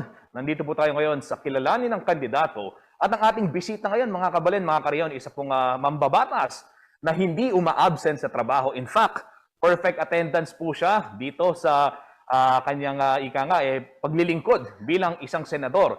At kabalen, kariyon, siya ho ay ating kariyon mula sa lalawigan ng Bulacan. Siyempre, hindi na ho iba sa atin ang arkitekto ng Department of Migrant Workers Law. Wala pong iba, kundi si Senator Joel Testdaman Villanueva. Sir, bumati muna ho kayo sa ating mga karihiyon. Magandang araw sa iyo, Justin. Magandang araw sa ating mga karihiyon. Isang karangalan po ang makasama ang bawat isa sa inyo. Alam niyo ho, every time tayo ay pinakikilala, laging the gentleman from Central Luzon. Kaya ako po ay honored to represent our region in the Senate. Sir, isang buwan na mahigit yung pagsisimula ng kampanya sa national level. And nakita natin yung ini-endorso kayo ng marami sa mga tumatakbong Pangulo. Bakit ho ganito kalawak yung suporta sa inyo, sir?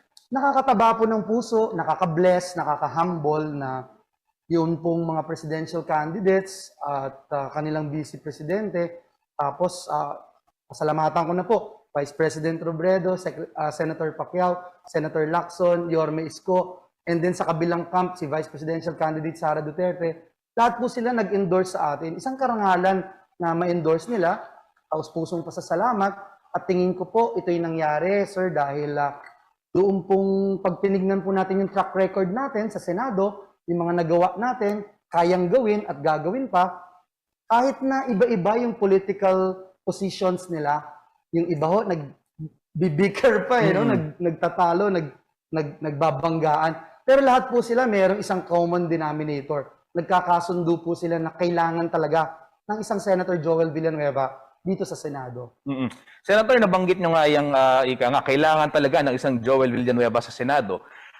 Ano ba yung mga plano ninyo kung kayo ay ihalal muli ng ating mga kababayan? Lalong-lalo na ho ngayon, alam natin yung sitwasyon natin. Marami sa mga kababayan natin yung naapektuhan nitong COVID-19 pandemic. Hindi lang yung health status, kundi yung ekonomiya. Na alam natin, Central Luzon, isa sa mga pinakamalaking bilang ng mga manggagawa nandito sa mga freeport natin. Paano po ang gagawin ninyo para matulungan sila? Justin, trabaho lang ang trabaho ni Tesdaman at tayo, nakita natin ngayon, 6.6% yung unemployment rate sa buong Pilipinas. Almost 3.4 million mga Pilipino walang trabaho. Hindi pa po kasama dyan yung naghahanap ng trabaho. Kaya naman po tayo, si Senator Villanueva, we have been pushing yung pong National Employment Recovery Strategy. Nagpapasalamat po tayo na naging executive order na ito. At ngayong taon po, ang ating target ay lumikha ng 2 milyong trabaho. Bagong trabaho, magandang trabaho, recovery of employment dito sa ating bansa. At dyan sa 2 milyon na yan, gusto nating alamin ilan ba sa Central Luzon, ilan ba sa Pampanga, sa Bulacan, sa Zambales, at ibang lugar dito sa Central Luzon. Saan ba manggagaling ang trabaho ito? Ito po ba sa agrikultura? Ito po ba sa tourism? Ito po ba sa construction? Ito po ba sa IT BPO? Gusto natin gumawa ng scorecards para malaman ito. At nakakatuwa po, sumusunod ho ang ating pamahalaan sa adhikain ni Senator Joel Villanueva. Unfortunately, hanggang 2022 lang po ang NERS o yung National Employment Recovery Strategy. Kaya isa sa ating mga gustong gawin, ma-institutionalize ito, maging batas, kahit sinong pangulo, kahit sinong administrasyon, tuloy-tuloy ang paggawa at paglikha ng trabaho. I can go on and on with what we have done so far, yung tulong trabaho lo na pinasa natin. Ito ho'y garantisadong libreng training, libreng allowance, pati transportation, pati insurance. And at the same time, at the end of the day, ikaw ay may trabaho, garantisadong trabaho. Ito yung lagi nating ginagawa sapagkat alam natin na yung trabaho ay bakuna laban sa kahirapan. Opo. Sir, you've mentioned about ito nga yung mga batas na nagawa ninyo. Pero I understand na sa higit 500 na mga panukala, higit 100 dyan ang naging batas. Ano?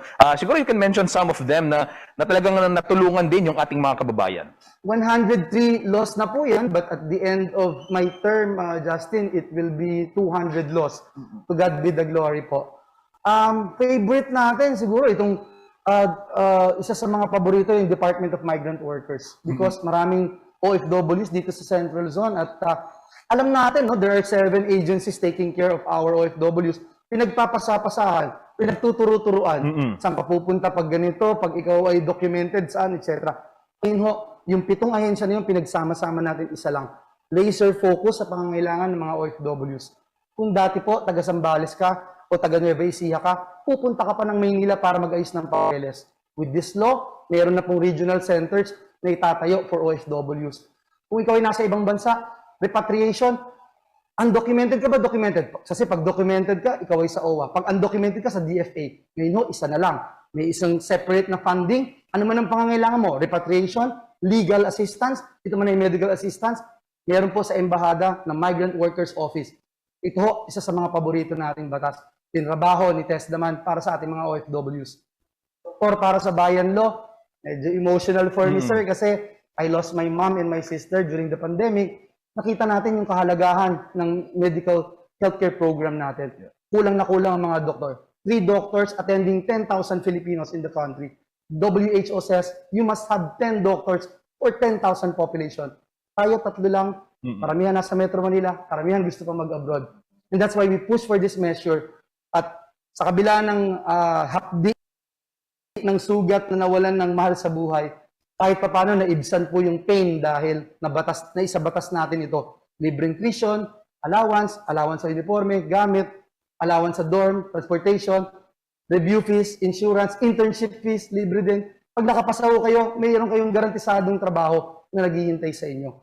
So ilan lamang po ito, yung work from home law, napakalaking tulong po, batas din ni Senator Villanueva.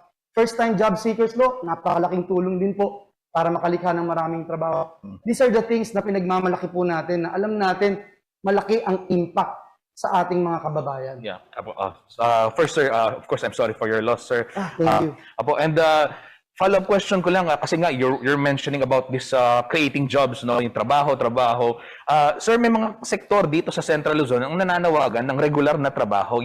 And alam natin na ipangako ito ni Pangulong Duterte during the campaign period, but then again he vetoed yung endo bill, no, na magpapa-end sa endo. But your stand on this, Senator?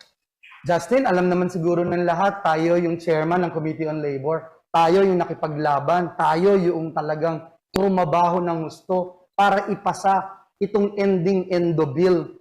Pumasa po ito sa Senado at ang Kamara de Representantes, sa sobrang ganda ng batas natin, inadapt ng Kamara yung Senado para i-submit doon po sa palasyo. Sa kasamaang palad, ito po ay na-veto. Ang gusto kong sabihin sa inyo, ang commitment ko, dahil after na-veto ito, final ko po kaagad itong panukalang batas na ito. At again, napakahalaga po na wakasan natin ang endo dito sa Pilipinas. At habang ginagawa natin ang lahat ng ating magagawa para maging batas po ito, dapat merong insurance employment na nangyayari. Tayo ho, pag regular worker, kahit papano, may SSS, 2 buwan lang yung insurance. Pero dapat dagdagan yun kasi kulang. Pero paano pag contractual ka, mawalan ka ng trabaho, wala na po insurance. So ito ho, kasama sa ating plataforma de gobyerno, na tayo ho ay gagawa ng paraan para may insurance yung ating mga kababayan. Pag nawalan ng trabaho, meron siyang makukuha. At one thing na gusto kong banggitin dyan, yung TUPAD Emergency Employment Program, na talagang pinush natin ang gusto. From 6 billion, naging 19 billion last year. This year, 26.5 billion. Tayo po ang nagdepensa ng budget niyan for Emergency Employment Program. Pag nawalan ng trabaho, nagkaroon ng naapektuhan yung kita ng ating mga kababayan, merong emergency employment program na pwedeng paghugutan mula sa gobyerno. At gusto natin maging batas na po yan para kahit sinong administrasyon na umupo, meron tayong makukuhanan ng pondo. Senator, bilang panghuli na lamang, ano mensahe ho ninyo sa ating mga kabalen, sa ating mga karehiyon dito sa Central Luzon? Mga kabalen, mga karehiyon dito sa Central Luzon, taus-pusong nagpapasalamat po ang inyong empleyado sa Senado, ang inyong TESDAMAN, sa lahat ng suporta na ibinigay niyo po sa akin.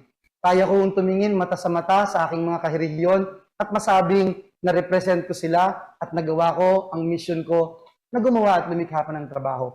Ako po'y nag-apply muli ng trabaho ngayong darating na halalan, number 61 sa balota. Dahil trabaho ang lagi nating trabaho. Gusto natin masiguro na walang pagkakataon dito sa bayan natin, na hindi mawawala, na walang oportunidad ang ating mga kababayan na hindi magtrabaho, magka-negosyo, magka-access sa training, at higit sa lahat magkaroon ng kita. Yan ang dala-dala ni TESDAMAN dito sa Senado. Kaya sana po, huwag niyong kalimutan. Number 61 sa balota, trabaho lang ang trabaho. Senator Joel TESDAMAN Villanueva. Bakal pong salamat. Yan mga kabalen, mga karehiyon, narinig ho natin ang ating kabalen at karehiyon dyan sa lalawigan ng Bulacan, na si Senator Joel TESDAMAN Villanueva. Sir, maraming salamat po and good luck po sa inyong kandidatura. Appreciate it. God bless you more. Thank you po.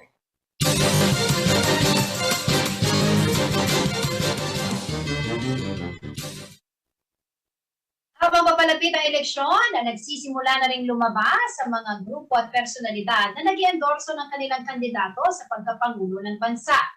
Ito po ang ibabalita ni Jenna Lumbang.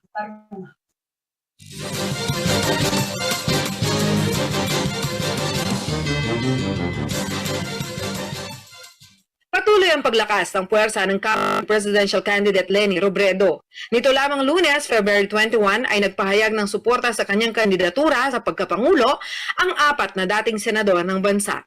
12 dating matataas na opisyal ng gobyerno at higit 100 DSWD officers at staff. Isang joint appeal ang pinirmahan ni dating Senator Rodolfo Biazon, Ramon Magsaysay Jr., Sergio Osmeña III at Wigberto Tañada, kasama ang mga dating opisyal ng gobyerno na sina dating Tourism Secretary Gemma Cruz Araneta, former Agriculture Senen Bacani, ex-DILG Secretary Cesar Sarino at iba pa.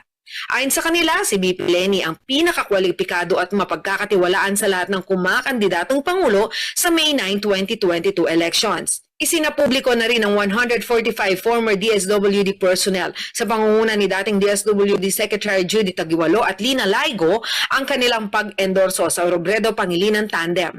Para sa kanila, si VP Leni at Senator Pangilinan ang pinakamalawak na karanasan sa social welfare and development. Nauna na ring nagpahayag ng pagsuporta kay Presidential Candidate Robredo ang higit 200 Pilipino na dating staff ng United Nations. Sa kabilang banda, umani naman ang suporta si Presidential Candidate Ferdinand Marcos Jr. at Vice President Candidate Mayor Sara Duterte Carpio mula sa Trade Union Congress of the Philippines o TUCP. Ang TUCP ay samahan ng iba't ibang grupo ng mga manggagawa sa bansa. Samantala, ang kandidatura ni Presidential Candidate Mayor Isko Moreno naman ang napiling suportahan ng Mayor Rodrigo Roa Duterte National Executive Coordinating Committee. Ito ay voluntary group ni Pangulong Duterte. Pinamumunuan nito ni dating Agrarian Reform Secretary John Castriciones. Tutulong umano ang grupo ni kampanya si Mayor Isko. Sa kampo naman ni Senator Ping Lacson, opisyal nang ipinakilala ni Baguio City Mayor Benjamin Magalong ang tambalang Lacson at Soto bilang mga kandidato na kanyang sinusuportahan. Naging superior ni Mayor Magalong si Senator Ping noong sila ay nasa Philippine National Police. Nakita umano niya sa senador ang malasakit sa hanay ng kapulisan. Sa kabilang banda, nakahanap naman ng kakampi si Senator Manny Pacquiao sa lalawigan ng Laguna. Ito ay sa katauhan ni San Pablo City Mayor Loreto Amante. Ikinagulat umano ni Senator Pacquiao na ipinakilala siya ng alkalde bilang susunod na pangulo ng bansa. Nakikisa umano ang San Pablo City sa isinusulong ni Senator Pacquiao na linisin ang korupsyon sa gobyerno. Jana Lumbang Parungaw, CLTV News.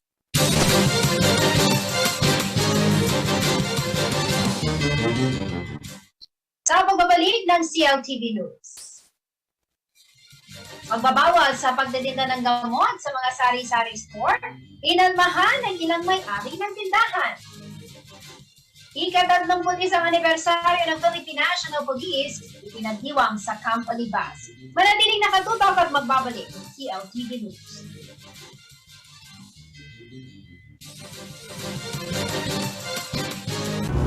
Your love lifted me higher than I've ever been lifted before. So keep it up. Your love lifted me higher than I've ever been lifted before. And I'll be at your side forevermore.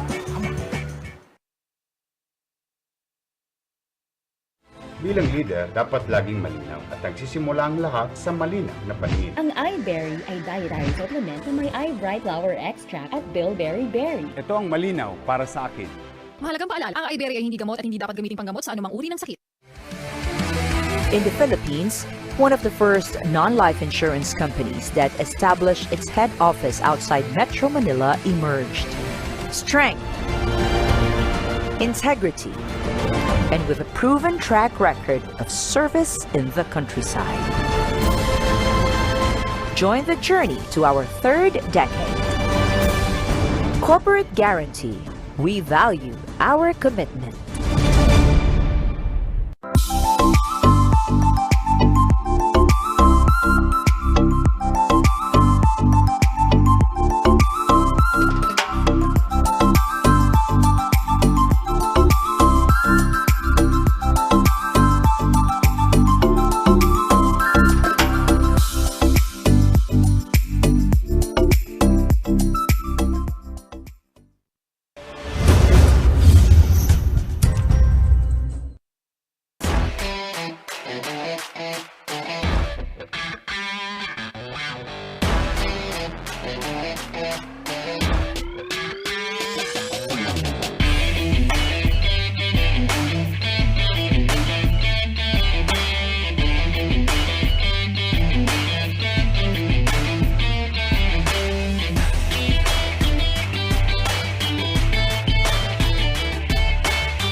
Nagbabalik ang CLTV News. Umalma po ang ilang may-ari ng tindahan sa kautusan na bawal ang pagtitinda ng gamot sa mga sari-sari store. Ayon sa kanila, ang mga tindahan lamang ang pinakamabilis na takbuhan ng kanilang mga kapitbahay sa oras ng karamdaman. Ayon naman sa DILG, bagamat ipatutupad ang nasabing atas, naunawaan nila na may usapin ng accessibility sa gamot sa mga malalayong lugar. Narito ang report.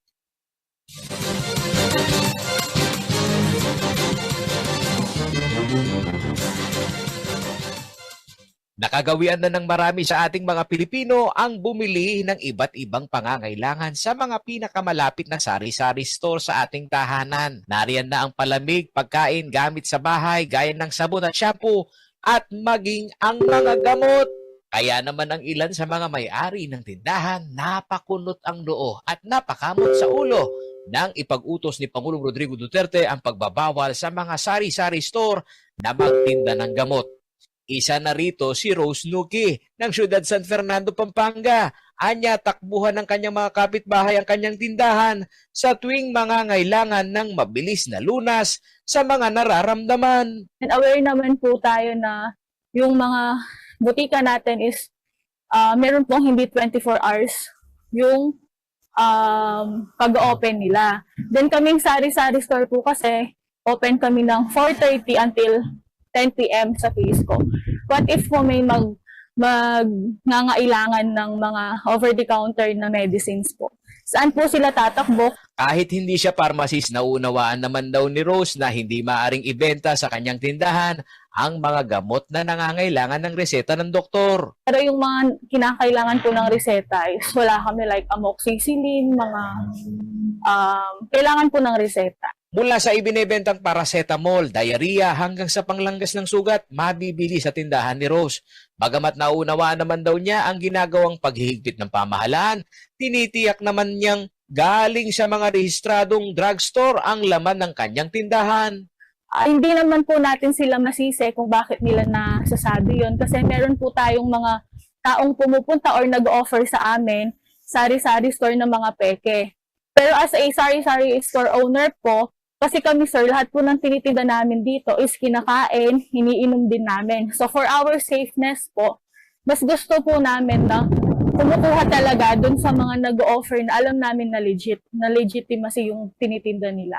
Sa datos ng Food and Drugs Administration o FDA, 78 sari-sari store na kanilang siniyasat nitong Enero hanggang Pebrero ang nadiskubreng nagbebenta ng peking gamot. Kabilang na sa mga pinepeke ay ang paracetamol na ginagamit naman ng mga COVID-19 patients. Para kay DILG Undersecretary for Barangay Affairs Martin Dino, tila hindi makatarungan ang pagbabawas sa mga sari-sari store na magbenta ng mga gamot lalo na sa mga malalayong lugar. Diba pinahuhuli sa amin ng mga tindahan, ng mga nagtitinda ng gamot, samantalang tayo, lumaki tayo, lalo-lalo na sa probinsya, na yun lang yung mga si Aling Bebang lang ang binibila natin ng paracetamol. Okay. Gamot sa ubo, gamot sa lagnat. Ngayon pinakukuha sa ni Duque sa Bureau of the Food and Drug. Sus Mario Joseph naman. Paano susundin ko yung utos. Pero siyempre, pararatingin ko kay Secretary Anyong feedback. Paano na kung halimbawa nasa isla? Masama raw ang loob ni Dino dahil matagal umanong naitulak ang programa sana ng gobyerno na butika sa barangay. Ngunit dahil sa paghihigpit ng Department of Health, naunsyami ito. Hindi ba naglagay nga kami ng butika sa barangay kung natatandaan mo? Correct. Hindi natuloy, di ba? Hindi natuloy. Bakit? Ni-require kami ni Duque na kailangan pharmacist ang magtatao sa sweldo ni Kapital, 5,000, pharmacist 15. Paano naman natin na yan? Sa Talk to the People ng Pangulong Rodrigo Duterte, binabanggit ng FDA na sadyang mapanganib ang pagbebenta ng gamot ng mga sari-sari store dahil hindi nababantayan kung lehitimo ang mga ito. Pwede rin daw malagay sa panganib ang iinom ng gamot na hindi na itago ng maayos. Prosecution naman ang nakikitang solusyon ng Pangulong Rodrigo Duterte upang maawat ang paglaganap ng pamemeke ng gamot. Sa prosecution, para mahinto na to, very important na mademanda. Kasi that's the only way to discourage people selling fake medicines. Paolo G. Santos, CLTV News. Binigyang pagkilala ang natatanging ambag ng mga uniformed personnel at police staff sa ika-31 anibersaryo ng Philippine National Police. Sa Central Luzon, isang simpleng pagdiriwang ang idinaos sa Campo Libas. Narito po ang report.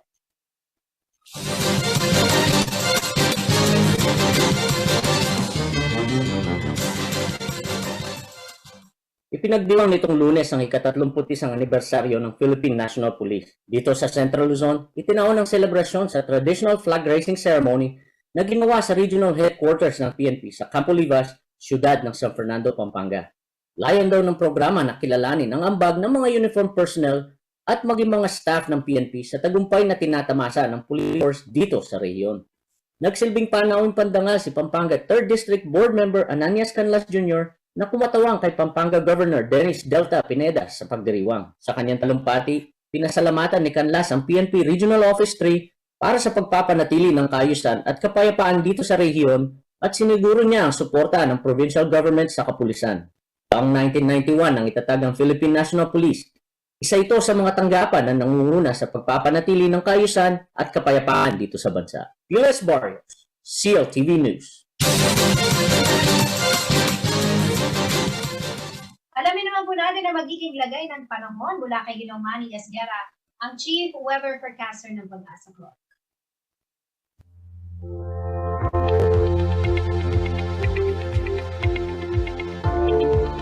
Narito po magiging taya ng panahon sa susunod na 24 oras. Shear line ang nakakaapekto po ngayon sa may eastern section ng Visayas at northeast monsoon o hanging amihan ang nakakaapekto naman po sa buong Luzon at natitira pang bahagi ng Visayas. Kaya po ang Davao Region, ang Caraga, Samar, Eastern Samar at Northern Samar, maulap ang papawiri na may inaasahan po ng mga kalat-kalat ng mga pagulan, pagkidlat at pagkulog dulot po ng shear line at ng trough ng isang LPA. Samantala po ang Cagayan, Isabela, ang Aurora, Quezon at Bicol Region, maulap ang papawiri na mayroon po mga mahihinang pagulan. Ito po ay dulot ng hanging amihan o northeast monsoon. Ang Metro Manila po at nalalabing bahagi ng Luzon, kasama na rin po ang nalalabing bahagi ng Visayas, ay bahagi hanggang sa kuminsan ay magiging maulap ang papawirin. Meron lamang pong inaasahan mga isolated light rains. Dulot din po ito ng hanging amihan.